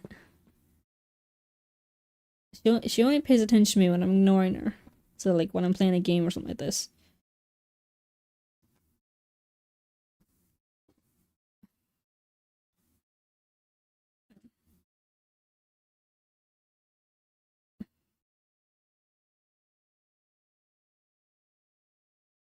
Right, what am I doing now? Yeah, I wanted to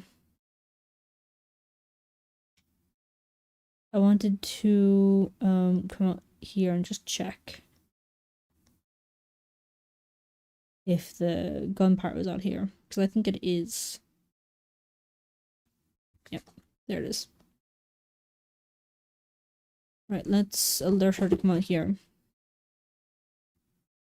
Fuck Christ.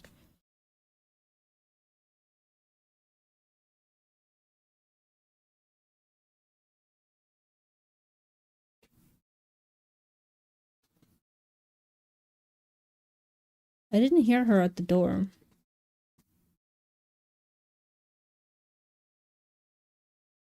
There she is at the door now. Okay.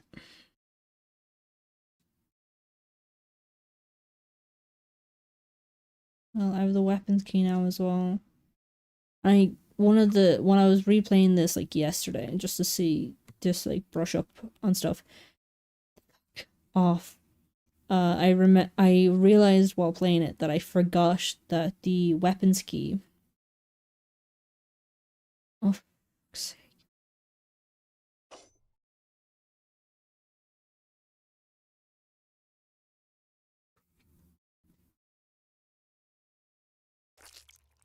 Fucking skeletons.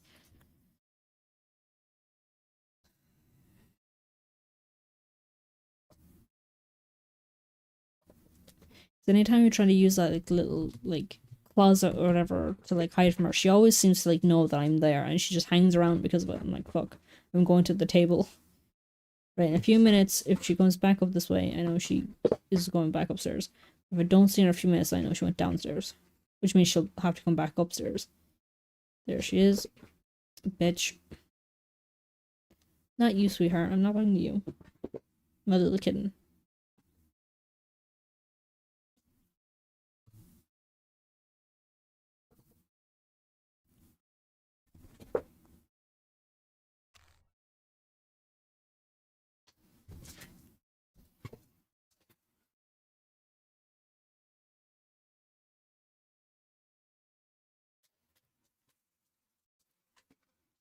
I need to make noise somehow. Get her to come to me.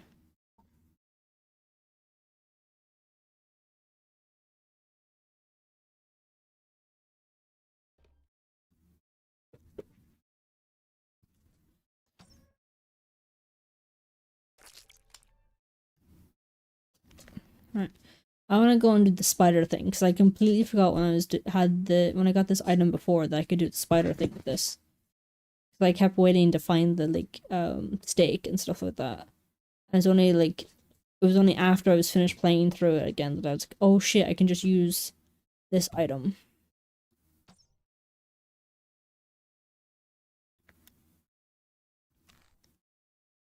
Ooh, birdseed, okay. Let me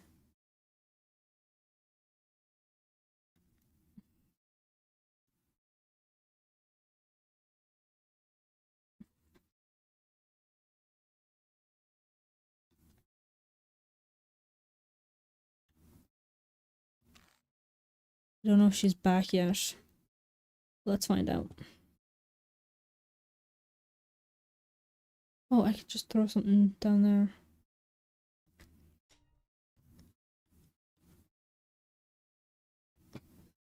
Fuck. Wait, can you hit her from here? Like if she's down there? Although I can't see her from here.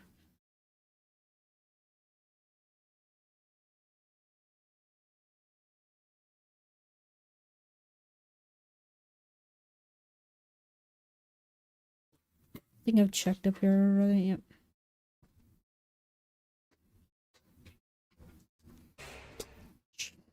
That fucking spider, I always looking down. It's like, because of that, like, I miss it when it gets here. But, like, it's the sound effect as well that gets you too. Fucking mice. That fucking scared me actually as well. I was like, shit. I think the skeletons are like a good,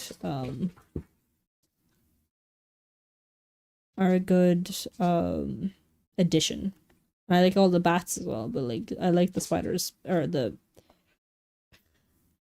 like the skeletons the most.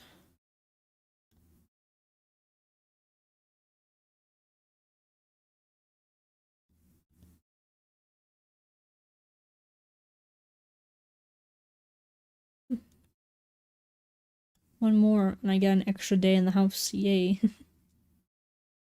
That was sarcasm. Well, it doesn't sound like it. I'm very bad at sarcasm.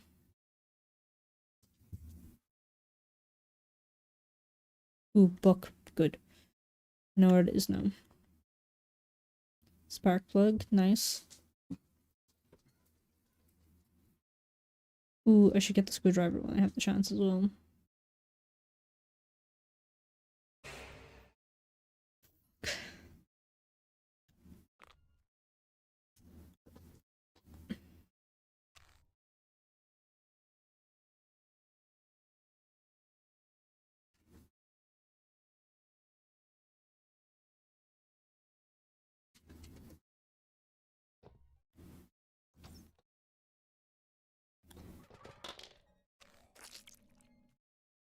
There you are.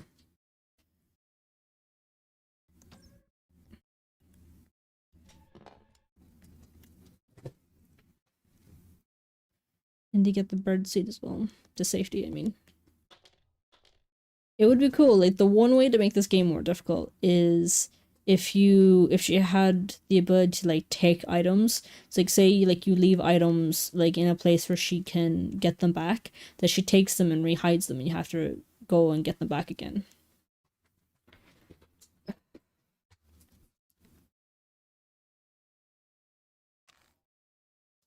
Also, the pumpkins moving to look at you is so cool as well.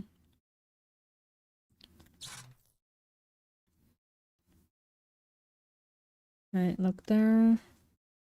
Looked there. Empty as well. Empty as well.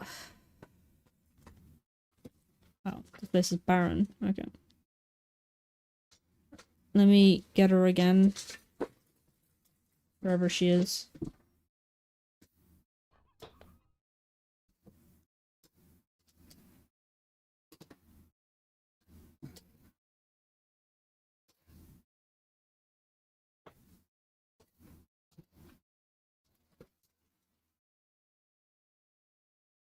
Come on, Grandma.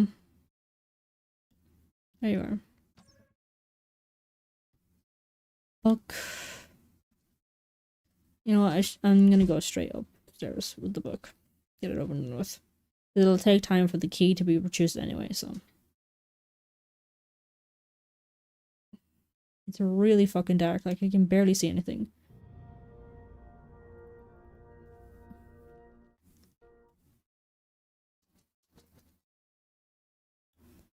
And this, I think I'm mostly done with the car already.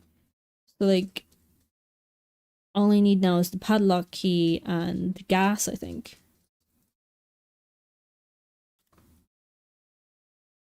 Oh, do I need car key as well or something like that?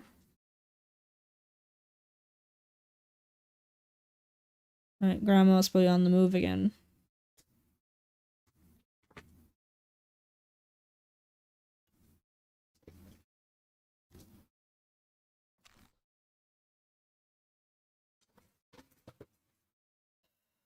I think I've already gotten everything here, yeah.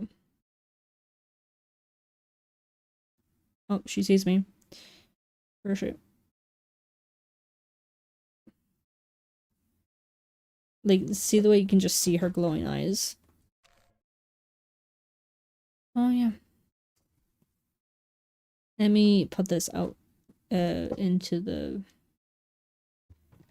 Not here. Welcome consecutive run 68.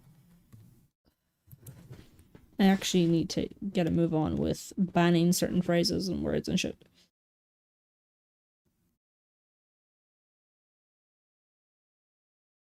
This melon is probably gonna have a key.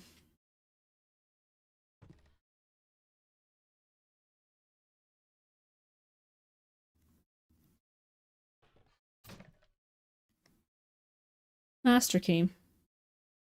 If I'm remembering correctly, that's...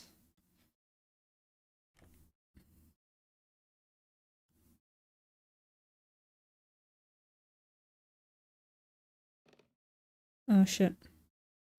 Just fucking made noise. Like, in this area. So she's gonna come here instead of outside.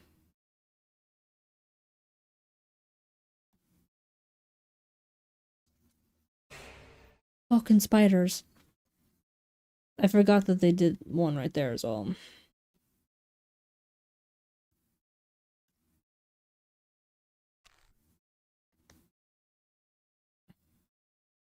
Did I do this? Yeah, I did. The fucking skeletons, the way they hovel after you.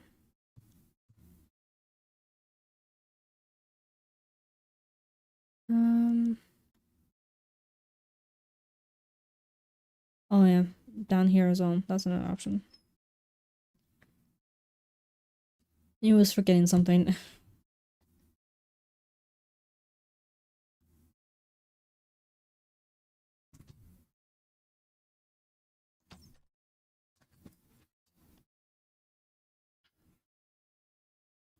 Okay, well, I don't need that anymore. That's cool. And there's nothing else here. Okay.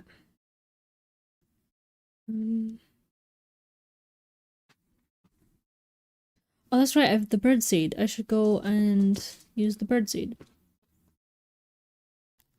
Shit! I only noticed her at the last second and then I tried to shoot and I missed. I think. Oh my god. I didn't realize I was on day 4.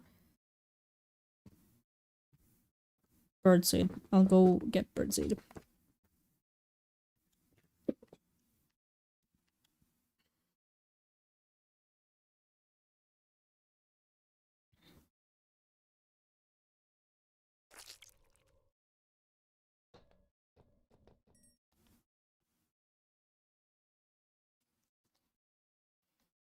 Ooh.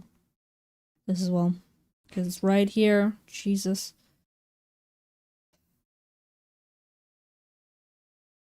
Ooh, perfect.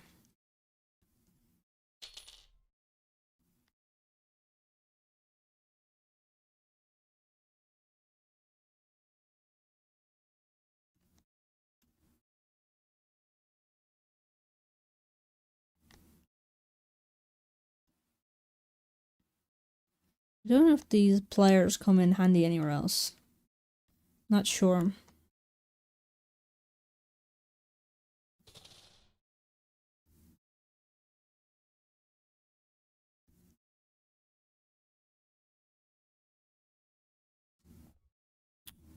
I heard that. Which means she definitely heard that. Okay. Shit! What? When did you get there? Fuck, last day and I haven't even gotten down to the fucking spider yet. I'm gonna keep playing this until I get a win. So that might be in like another hour or something.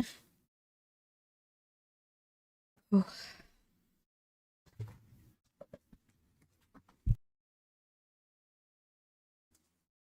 Jesus. The animals are going mad.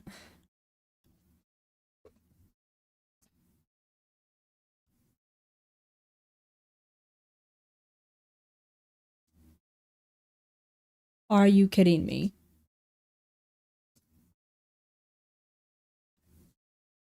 I lost a few lives since freeing you, and you haven't even gotten out of the room yet? Are you kidding?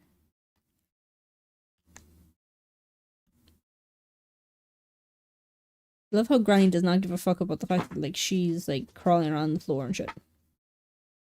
Not a single fuck given.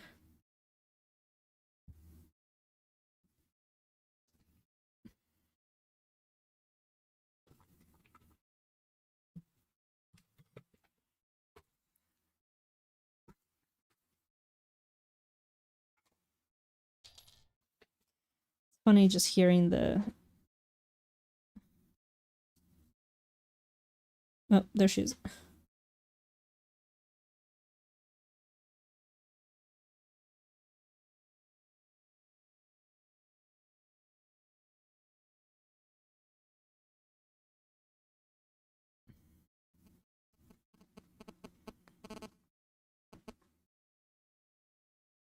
Oh my god.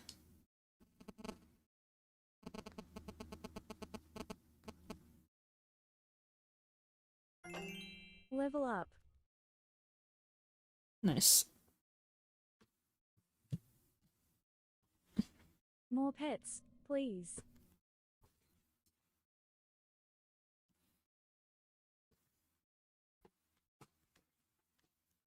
Where is she? Shit.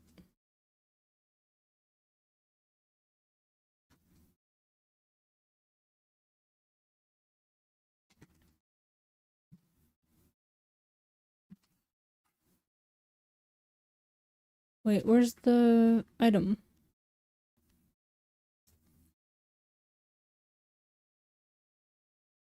Oh, there it is. It's about like, where's the tranquilizer dart? But it's there.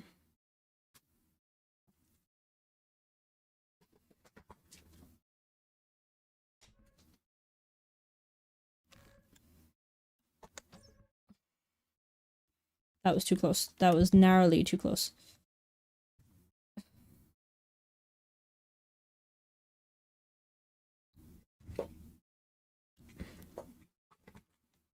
Me there scrambling to like hit her in time before she gets me on my last day. Now I have to worry about the spider as well.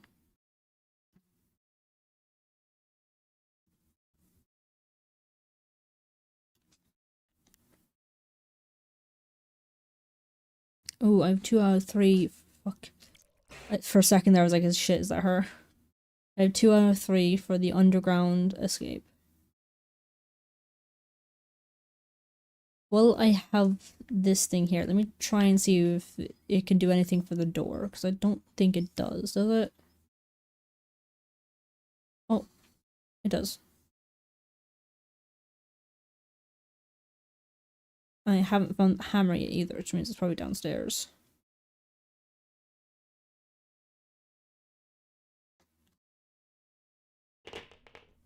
That's definitely a nurse. Shit.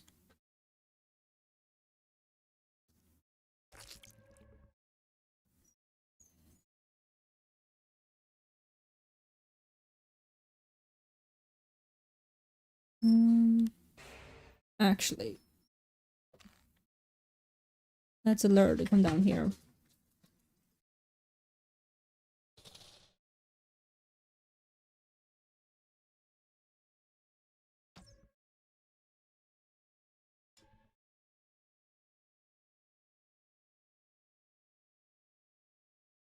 There we go.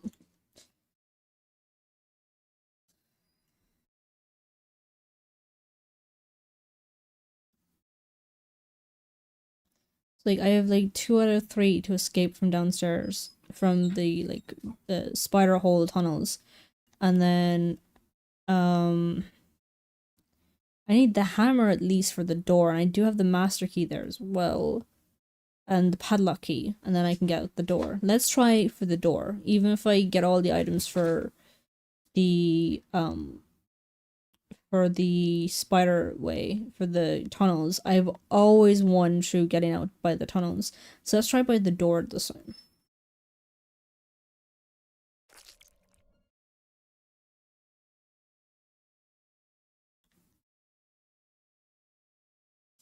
It's always like, always hearing like your fucking ankles breaking there is always just fucking... you can feel the pain.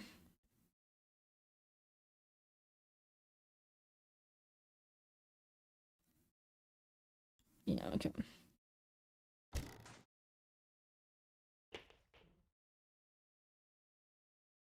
Let's bring all the items to the front. Let's put that there, so that way I can see it glimmering and shit. Let's bring this to open the other passage.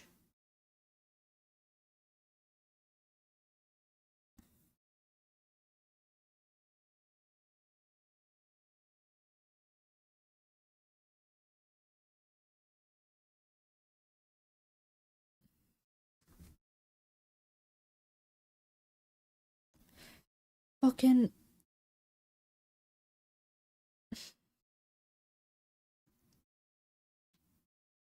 there.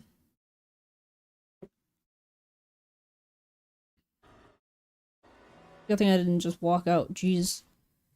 Should I put this on?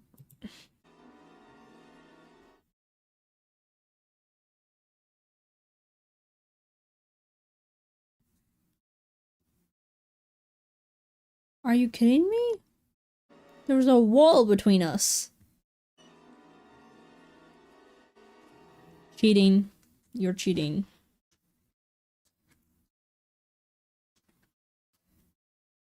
Playtime is the best.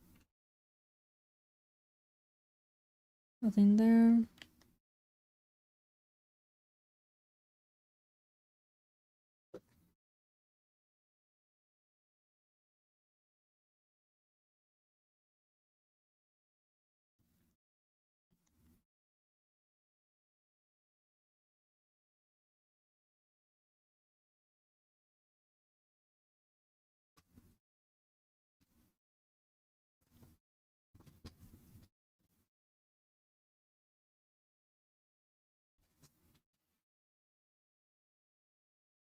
Playhouse key, okay. I haven't actually found it, like a single gear.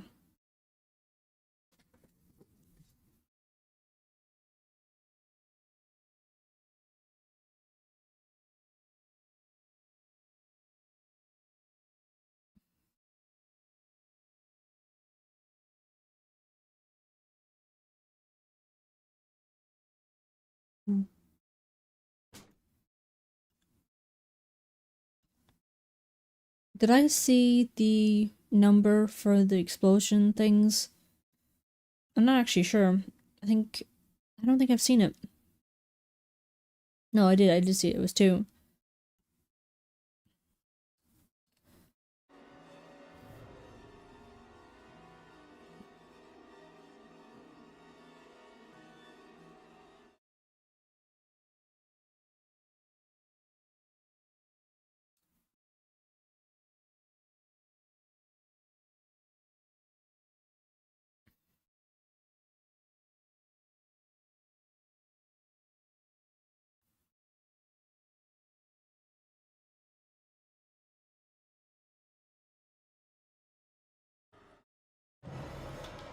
Are you kidding me?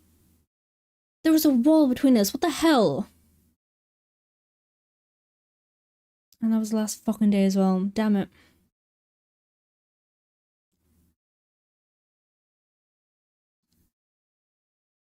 Also, if I die by the spider on the last day, you shouldn't... Oh, that's actually really weird, just seeing her like that. Just like, all I can see is the eyes. Oh my god, the pumpkin came down. That was cool, watching the pumpkin tumble off the car. I wasn't expecting that.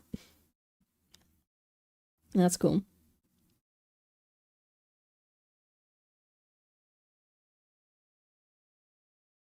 Alright, time to go again. I'm glad you can show the intro, like I'm glad you can turn that off. Can I put the quality up just a little bit? Maybe.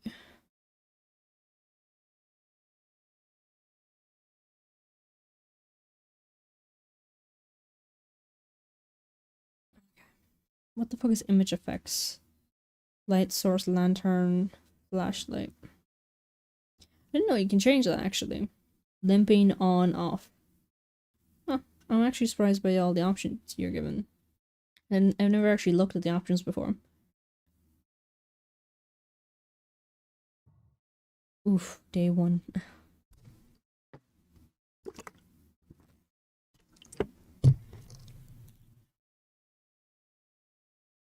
Ooh, and it's a better light source than the lantern is. Oh, thank god. Finally I can see. Okay.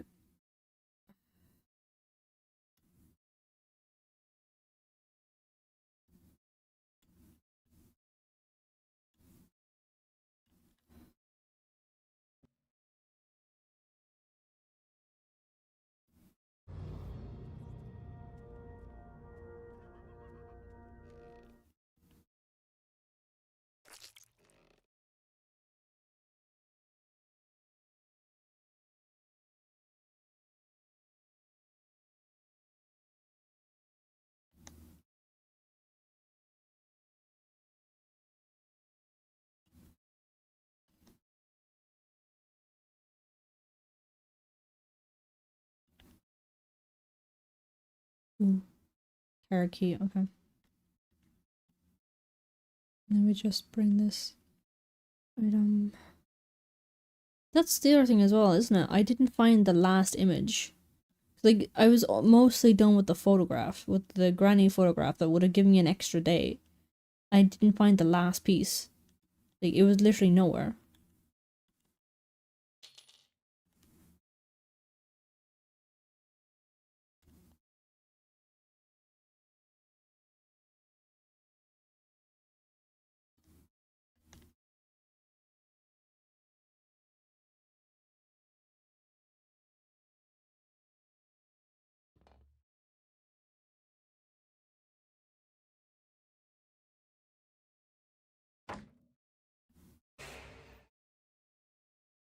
Just missed the spider.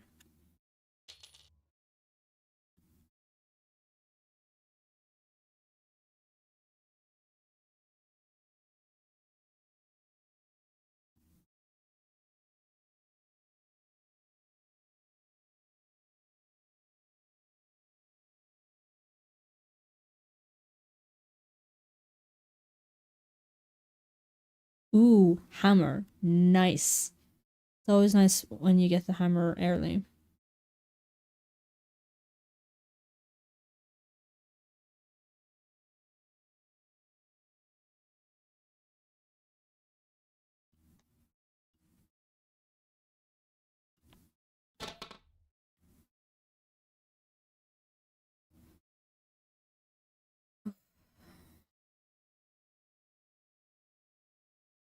Ooh, the seeds are out in the shed. Got it.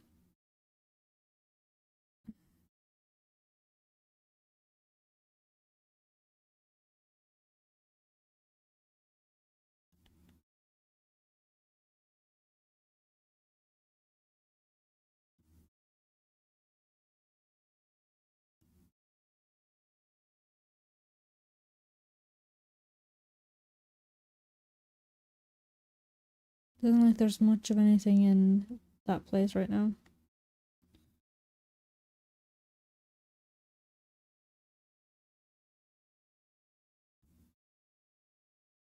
Alright, the other gear.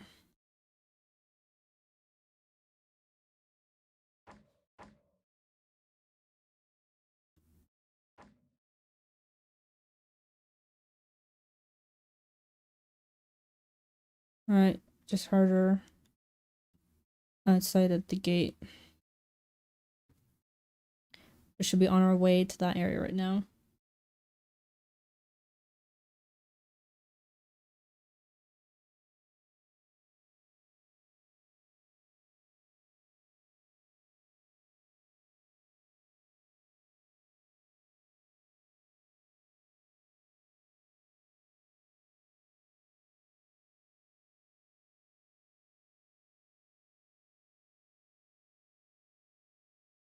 She didn't go in fucking far enough for me to just go around her.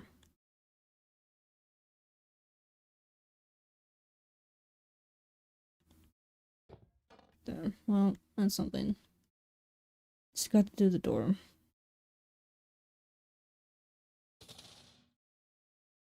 Now up to the attic. Fuck off. Goddamn spider. Your time to actually get there.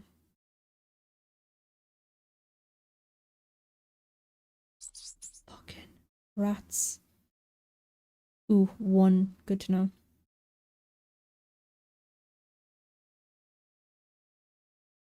Ooh, key.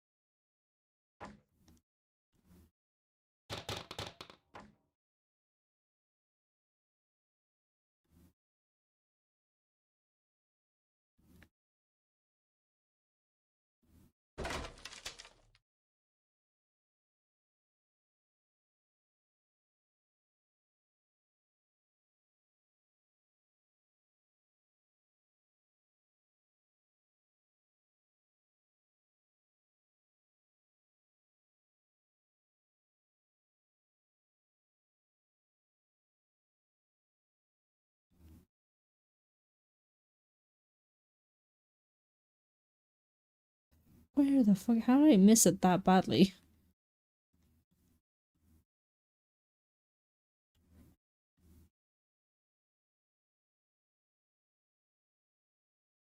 Right, key.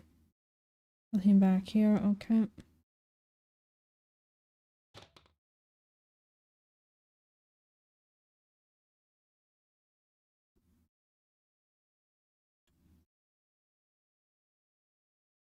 I did see the special key somewhere, didn't I?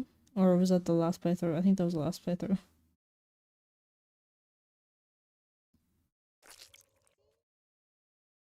Oh, you don't. You'd be coming at me if you did. There you are. There's the key, though. I can grab it and go.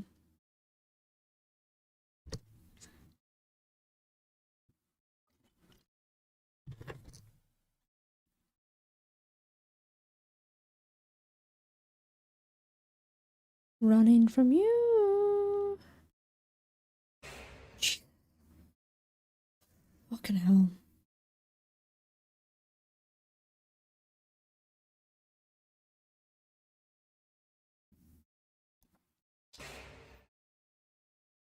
It's the sound more than anything.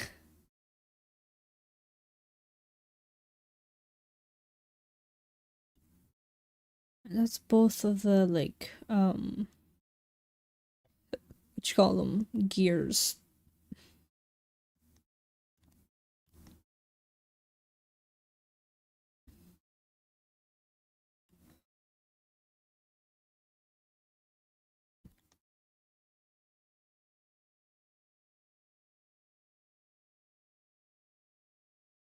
Right.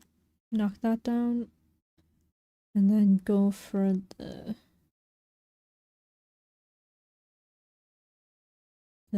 car. That's what I was looking for. Oh, and the birdseed. I remember where the birdseed is. Let me go get the birdseed after this. Right, yeah, I checked that already.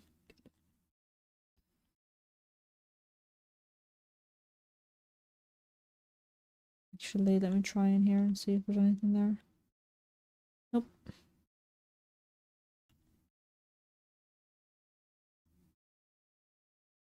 The one thing about trying to trap her in the sauna from here from in this playthrough is that it's really hard to actually see if she's gone in or not. So like there's when I was playing it just on my own, I could not for the life of me see where she had gone. Whether she went in or not, so I had to guess it. I just was like, well, she's been I made sound long enough ago that she must be here by now. And I just happened to catch her.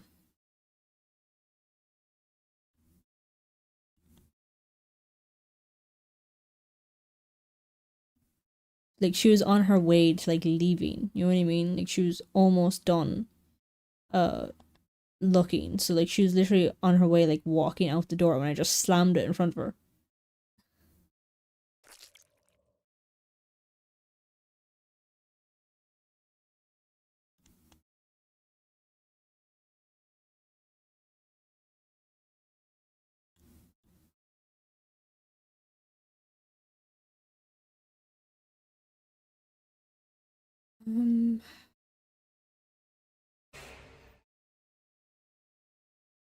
What else?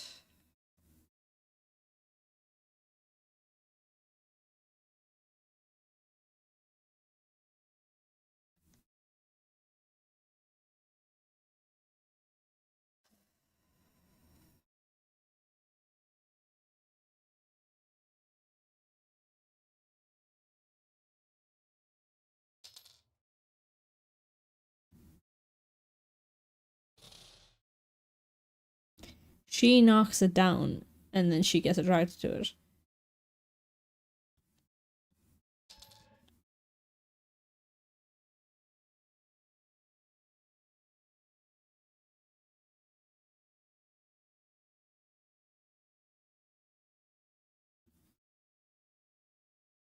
What else do I need the hammer for? I think I've used the hammer. I think I've used it for everything I need the hammer for, right?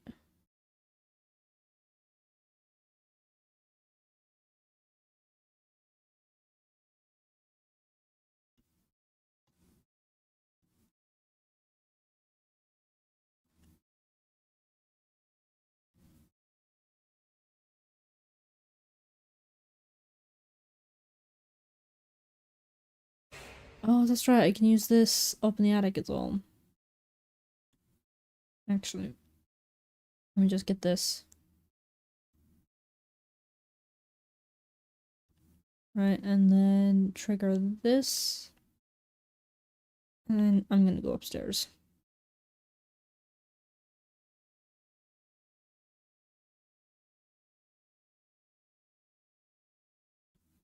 To the attic, I mean. Rats.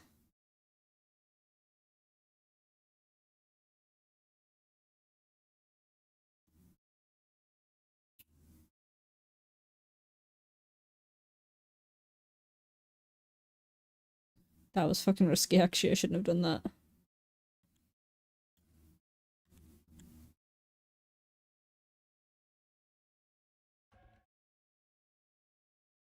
I shouldn't have done this. What if she put a fucking trap down here? Technically she did. That was too smooth.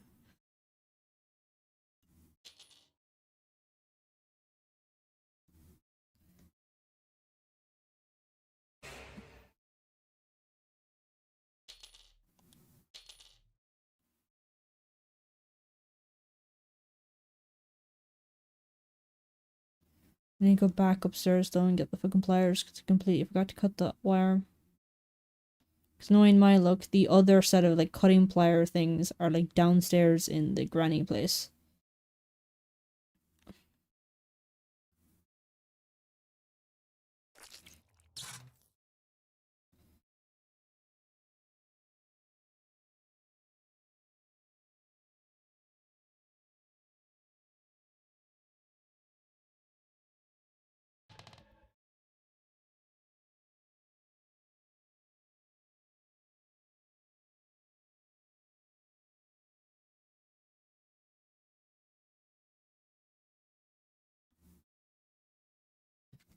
Is this my second shotgun point thing? No, I think that was the last playthrough.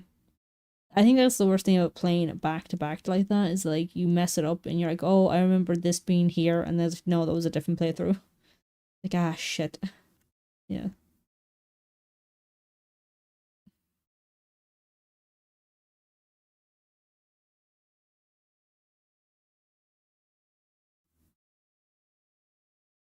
Actually, no, I don't need to do that. I just need to do this.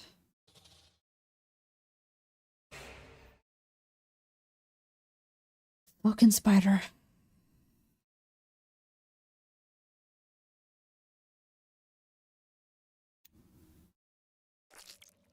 I think I just saw her there.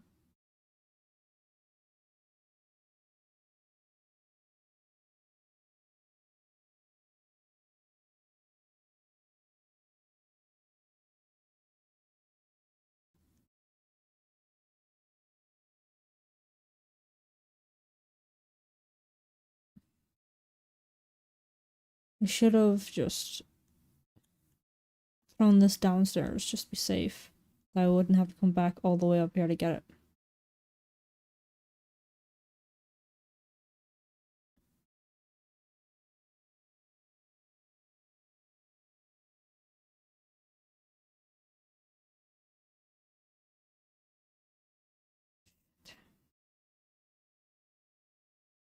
Right, let's bring her down here.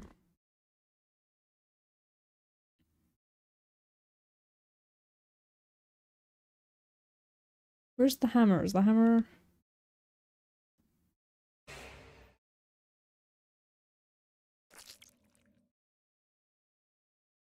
Oh yeah, I used the hammer already, okay.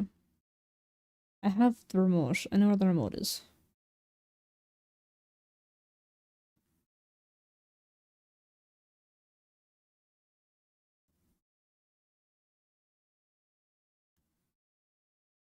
Okay, let me get this.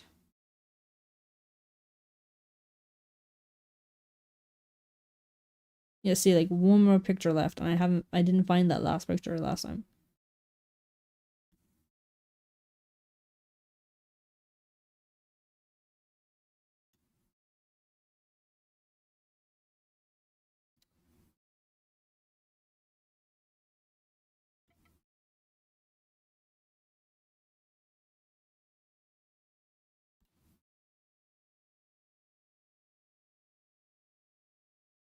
How far behind me is she? Okay. Fairly behind that I can do this. I wonder if, like, you just close this. Oh no, she saw me.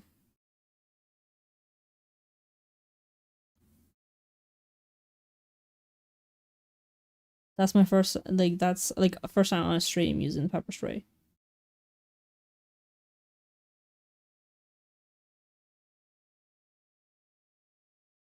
But I used it, once while I was when it was just me, just to see what it would do. And then when I saw that it misdirects her, basically, I was like, oh, that's cool.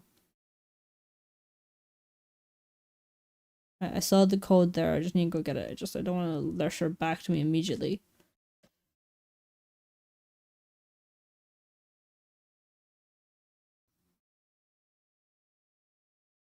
That's not what I wanted.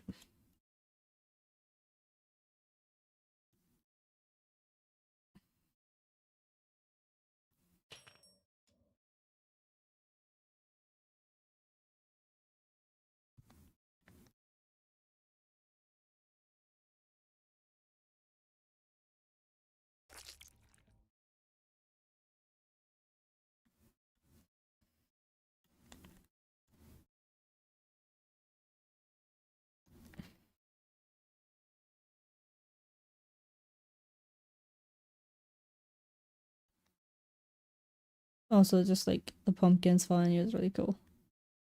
Like that's good design.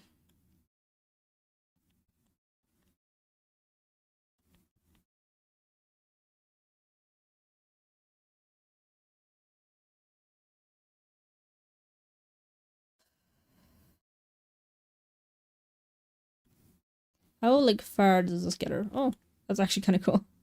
It gets her from a fair distance, actually.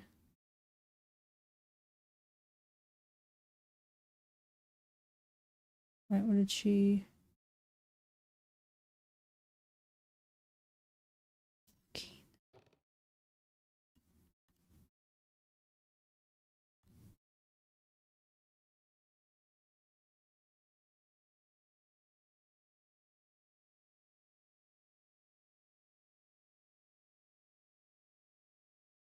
Well, it says, I'm expecting to try that loop-de-loop thing just for her to cut me off.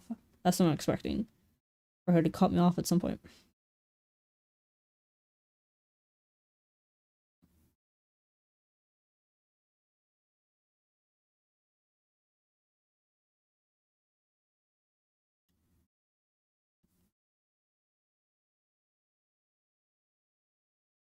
Okay, and I've opened that. Yeah, I have.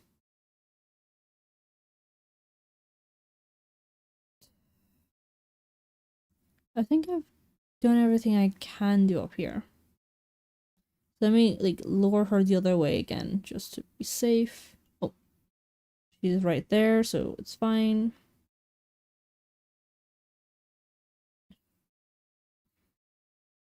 There's so many things I haven't actually found.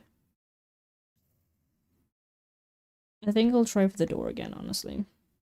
Ooh, weapons key, nice.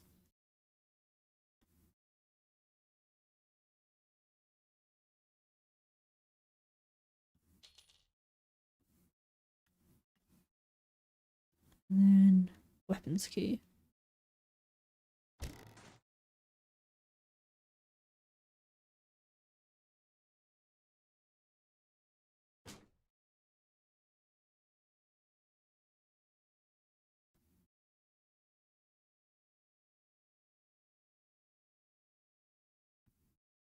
It's about to be like, okay.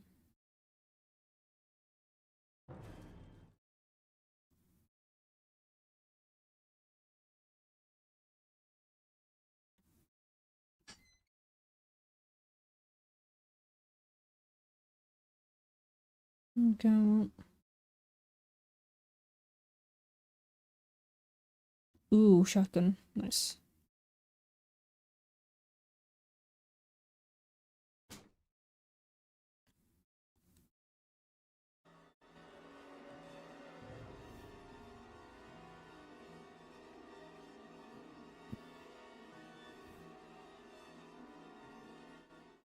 Ah, that's the spot.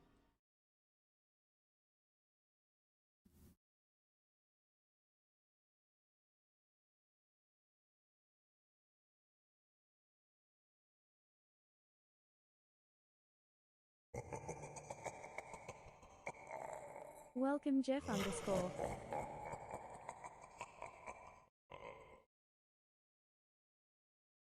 Hello, welcome in.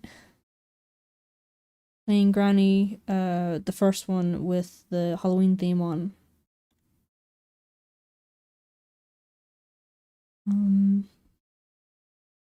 The little pet on screen as well as interactable. So you can pet them and play with them for free. The rest of things are all bits. I can't turn that off for some reason. And there's no point in like doing the bits thing because like I'm not partnered or anything yet, so it won't let you do the bits thing. What was the number for down here? I was just in practice mode and chickened out on the spider part, yeah. The only strat for the spider mode is you have to turn music off so that way you can hear the spider.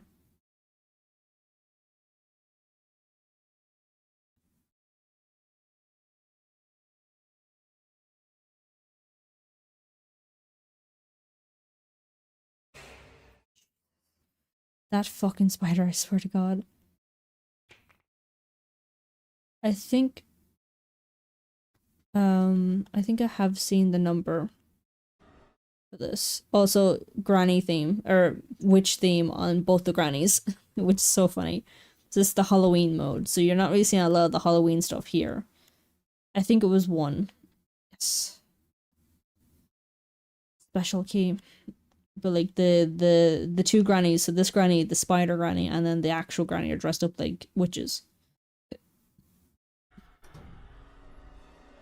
Like, see? The nose and the hat. It's really funny. You can... Let me just... Woo. It's playtime in the pet cafe. What happens if you open the wrong chest? It explodes, and I think it costs you a day as well. So if it's your last day, it kills you.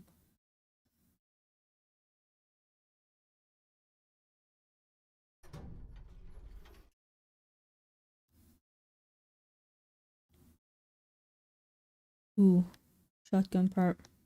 I was here last time, and she saw me, and like she's supposed to come around and run at you from here. But she got me from between the walls.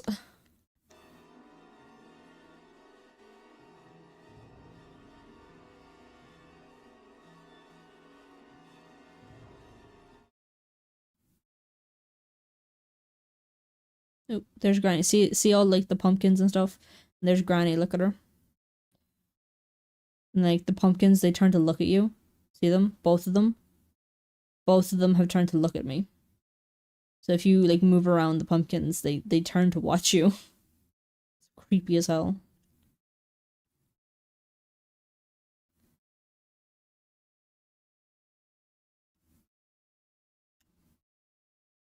Ooh, and also there's a Pokemon community game going on as well. So there's sound alerts that are all free. Pokemon community game where you can catch Pokemon. And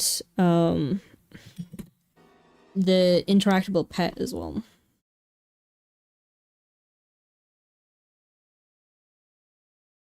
I'm gonna try and catch the little piranha.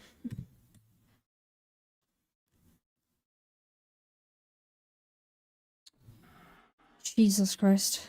Go away. Oh, I didn't catch it. Sad.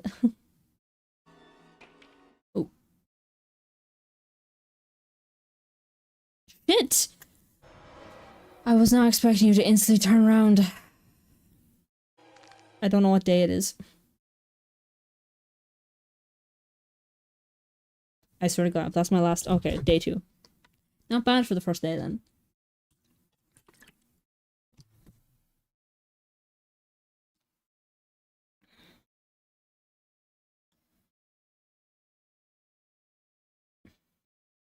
Also, I usually play Kingdom Hearts as well for the last little while now. I'm on Chain of Memory, which people shut down to calm.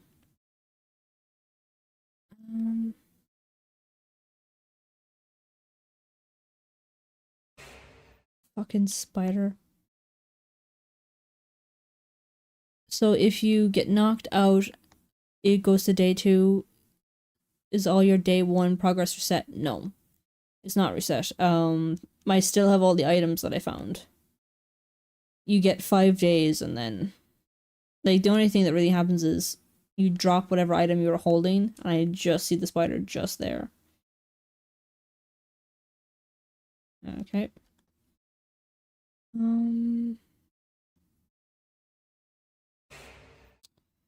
Jeez. It's getting ridiculous now, the amount of times that fucking spider thing comes at me. Wait. I remember now. This last gunshot part for me. I can hear the spider, I just don't know where it is.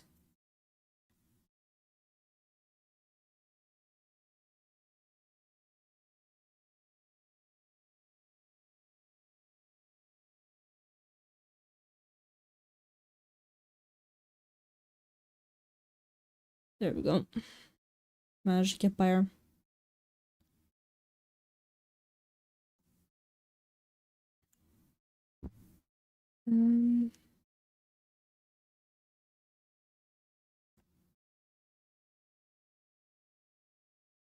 don't hear her. Shit.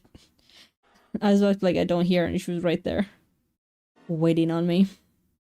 I don't think I have any other items that are brought down with me. Because I have one more item that I need if I want to escape through that tunnel. Because I found the key and I found the bar. I just need the pliers, the cutters. Chain cutters. But I think I'm going to try for the door, because I always win through the spider tunnels.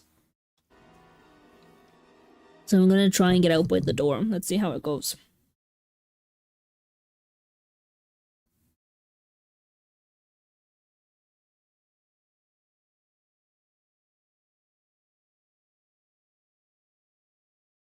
Okay, good.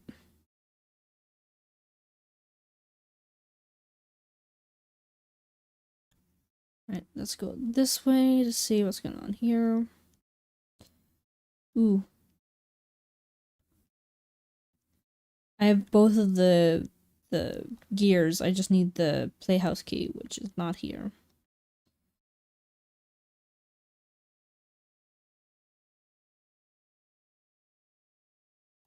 Fuck, that's what I was afraid of.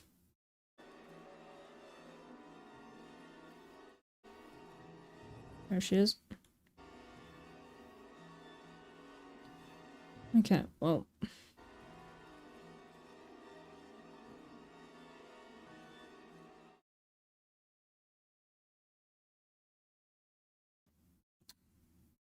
She definitely heard that. That was definitely a sound. Key, shit. Okay, well, at least this is more visible. I need all those items, because like once you like throw them over there, you kind of have a limited time until she comes out. So I'm gonna wait for her to go, and then I'll trick her into the thing again. Because I panicked.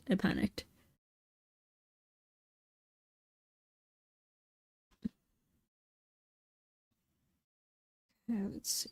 Yeah, let's use this because I don't need this. Let's wait for her to go a bit further so that way she's not on top of me.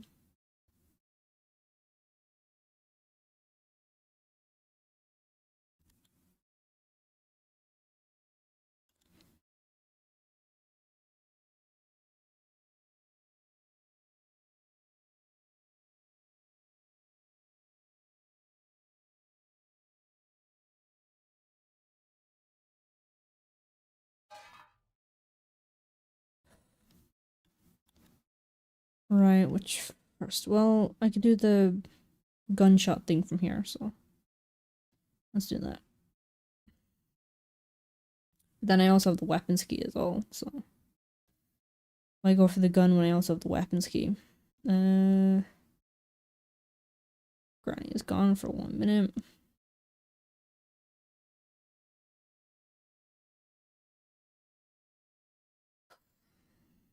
Also, on the normal modes and stuff as well, you can like recreate like a photo or something of her, and it gives you an extra day. But that's only on like the easier modes. On the harder difficulty modes, there's no picture for you to do, so there's no extra day.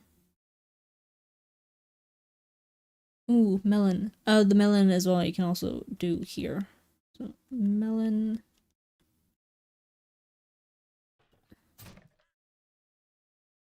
Ooh, padlock key, nice. This is a lot of things for the car. I think I'm mostly done with the car, I'm not sure. Because I remember on a different playthrough I was nearly done with the car. I had like 2 items left to do. Hello. Welcome, Wildflower Kyla.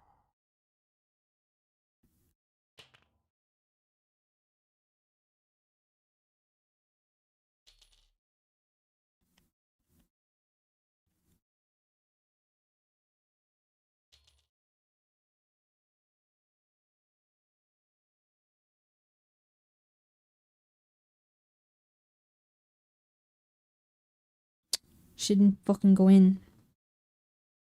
Hello, I'm good, and yourself? How was your Halloween? How was everybody's Halloween?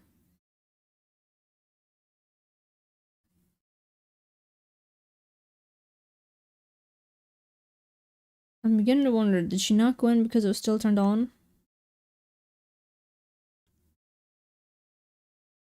Right, give her a few minutes to walk away a bit. Again, I don't want her on top of me. Shit! Yeah, that would have been asking for too much. I knew she was fucking on top of me. God damn it. How was everyone's Halloween? Did anybody do anything for Halloween or just the usual? Like Halloween, like, because all I did was I had snacks and scary movies and stuff. Well, scary games more than scary movies.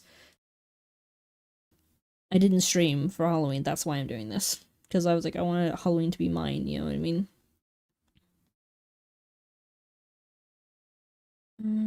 Oh yeah, all the stuff is down by the car.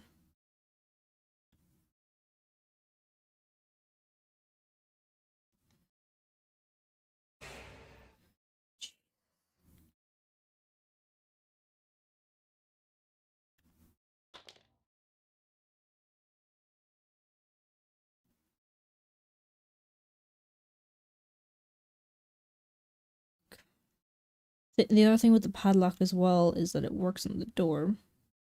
So it works here by the car to like unlock that padlock.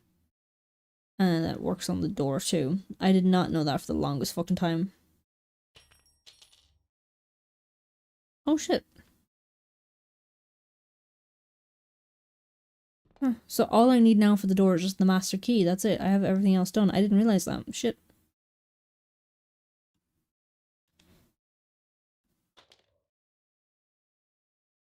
I might actually be able to escape out the door today. This time.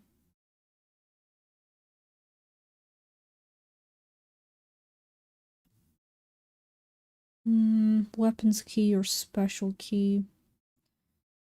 Weapons key first, that way I can... That scared me, I was like, shit.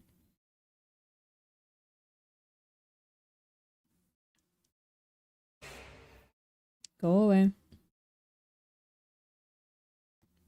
Shit. I didn't fucking think about the fact that, like, I lured her this way. Also, there's the photo that I was talking about. You can see I only have, like, one piece left to complete it to get an extra day, but I haven't found that last piece. I don't know where it is.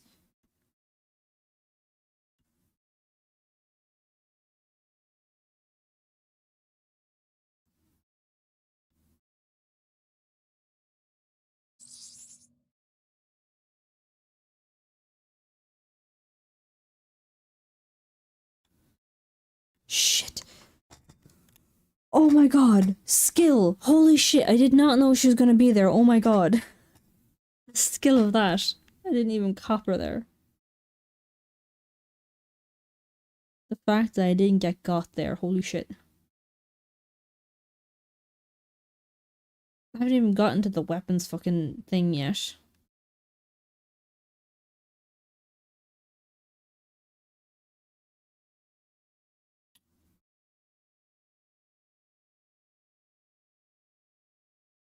Of course. Fucking rats. Oh my god, they alerted her. That's the only explanation. They fucking alerted her. Oh my god. Oh my god.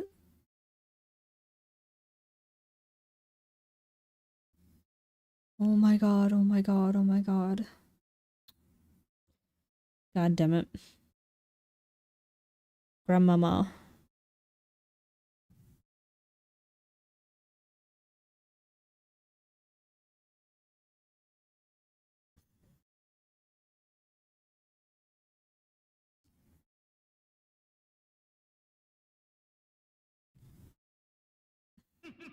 Welcome sound alerts.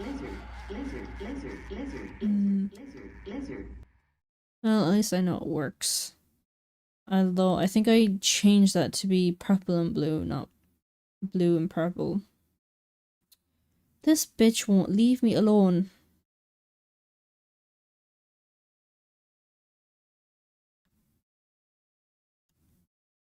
actually.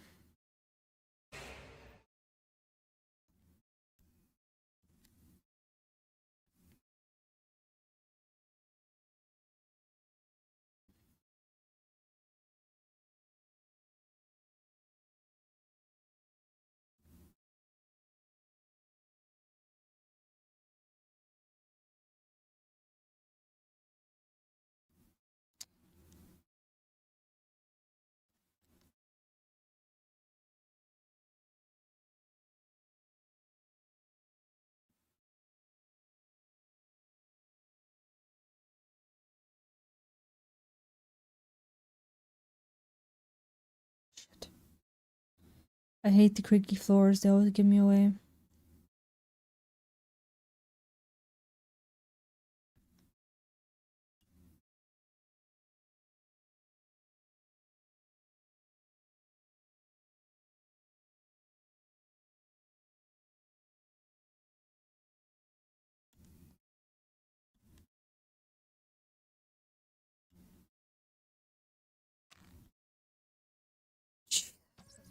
Almost ran straight in her. Alright, let's get the screwdriver. Spider. Oh, one. Screwdriver, the spider. And the...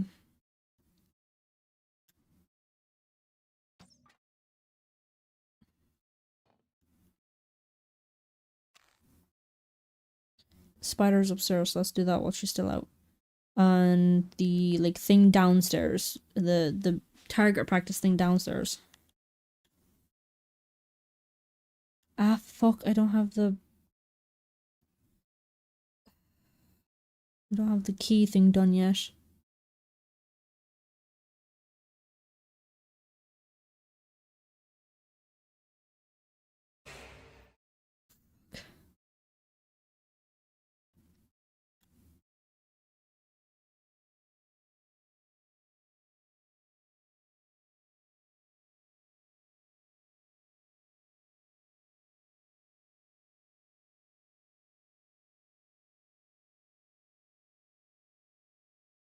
Do you know what? I'm gonna put her in here.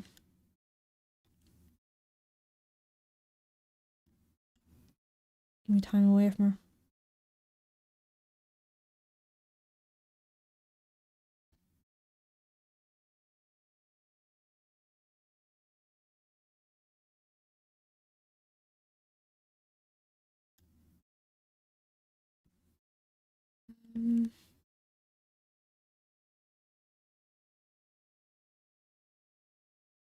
And because she's gone as well, I can just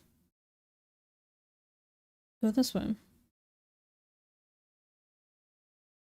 There it is. See, Granny's gone for 1 minute. So it gives you extra time because hang on. Did I check here? Oh, I did. Okay. Because, like, you can get the steak and you put the steak over there on the plate. Or you can get one of these items. You can just do this. Fuck. Well, the steak is just downstairs. Well, no.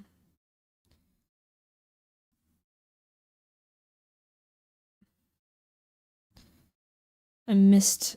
If you hit that button, it closes the crate. Ugh.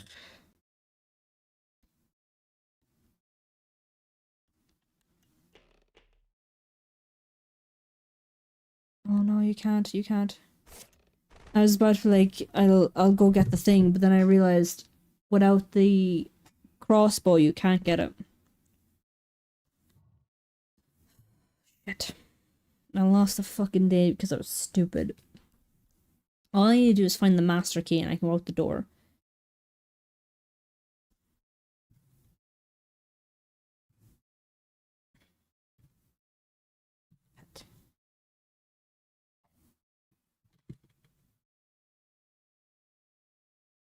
More pets, please.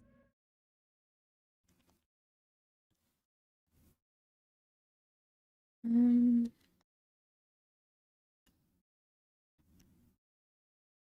on.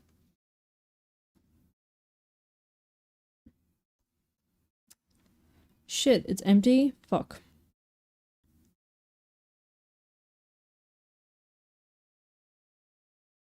I think the skeleton just pushed her back.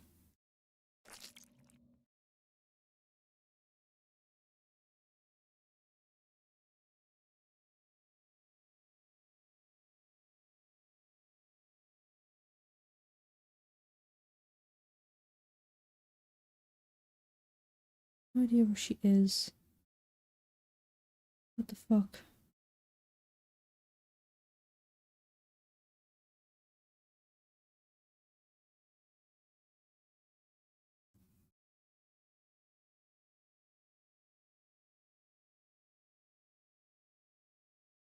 Ooh, playhouse key, nice. Let's do this.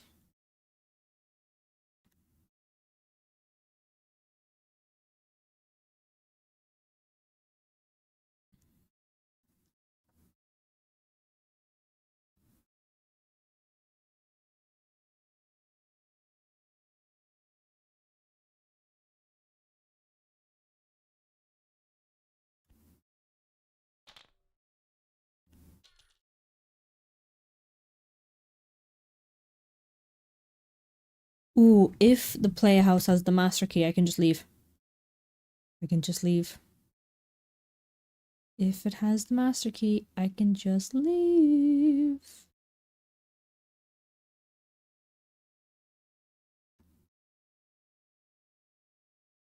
Yeah, let's just bring the gears this far. Yeah, let's just go get the other gear and then lower her somewhere else.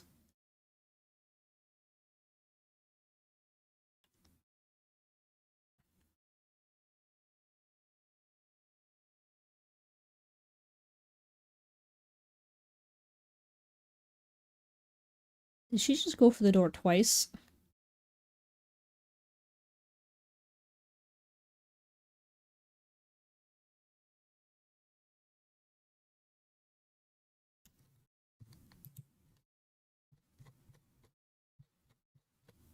Okay. Fucking hell.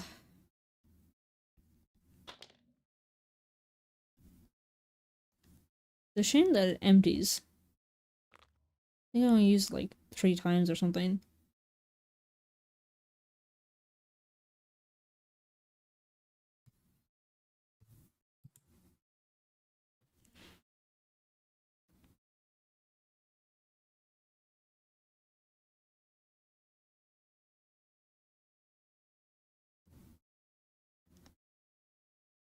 I also like that once you have the playhouse open, it just acts as another place that you can hide from her, which is just so funny.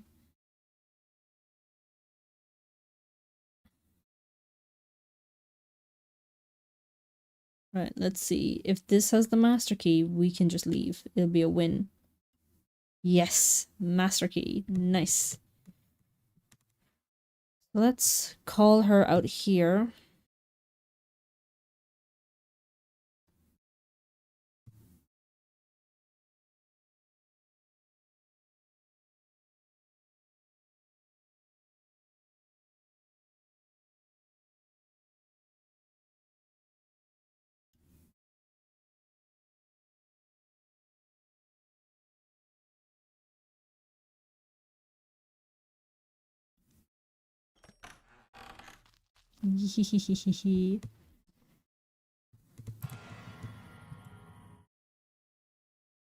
Nice.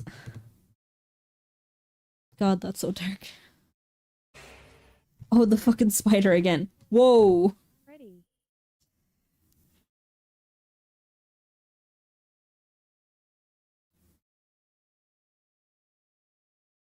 Right.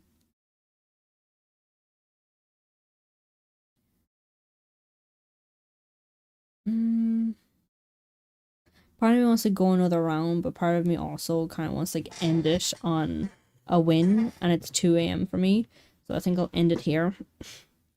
Thank you for watching. I'll be back Wednesday or Thursday, depending on life, but Wednesday usually for dispatch. And if I can't do it Wednesday, if you don't see me Wednesday, then I'll be doing it Thursday, and then I'll be back again Friday to play more Kingdom Hearts. Okay, so Wednesday or Thursday, depending, because I don't want to say definitely Wednesday and then I'm sick as a dog Wednesday and it's like, yeah, it turns out I'll do it Friday instead. Also, I keep forgetting to do this.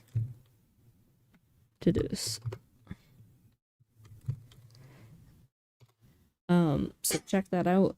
Link in chat. But yeah, you'll see me again Wednesday for Dispatch for 5 and 6, and then you'll see me for Kingdom Hearts on Friday.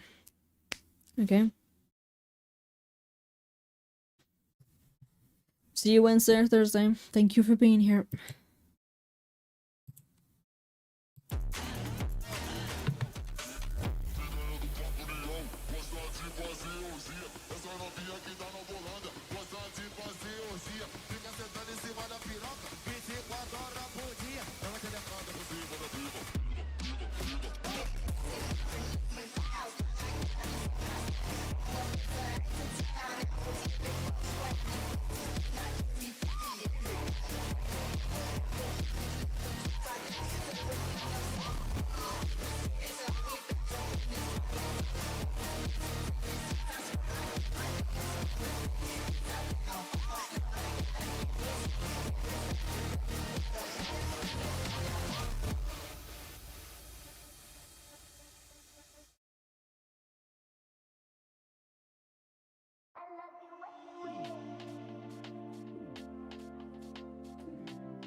Move your body, feel the flow, do the moves, let it show, feel the rhythm, take control, grow the beat, here we go.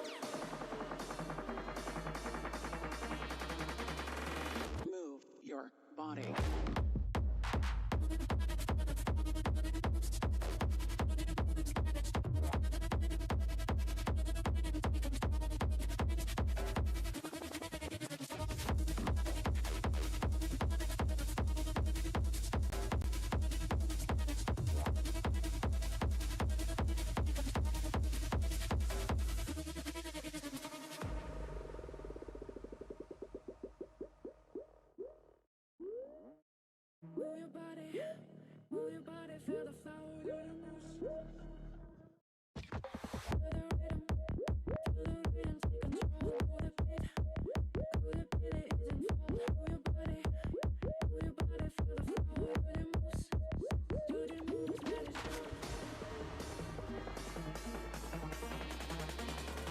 Move your body.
I'm trying to hide from the demons inside my mind. There's nowhere to go.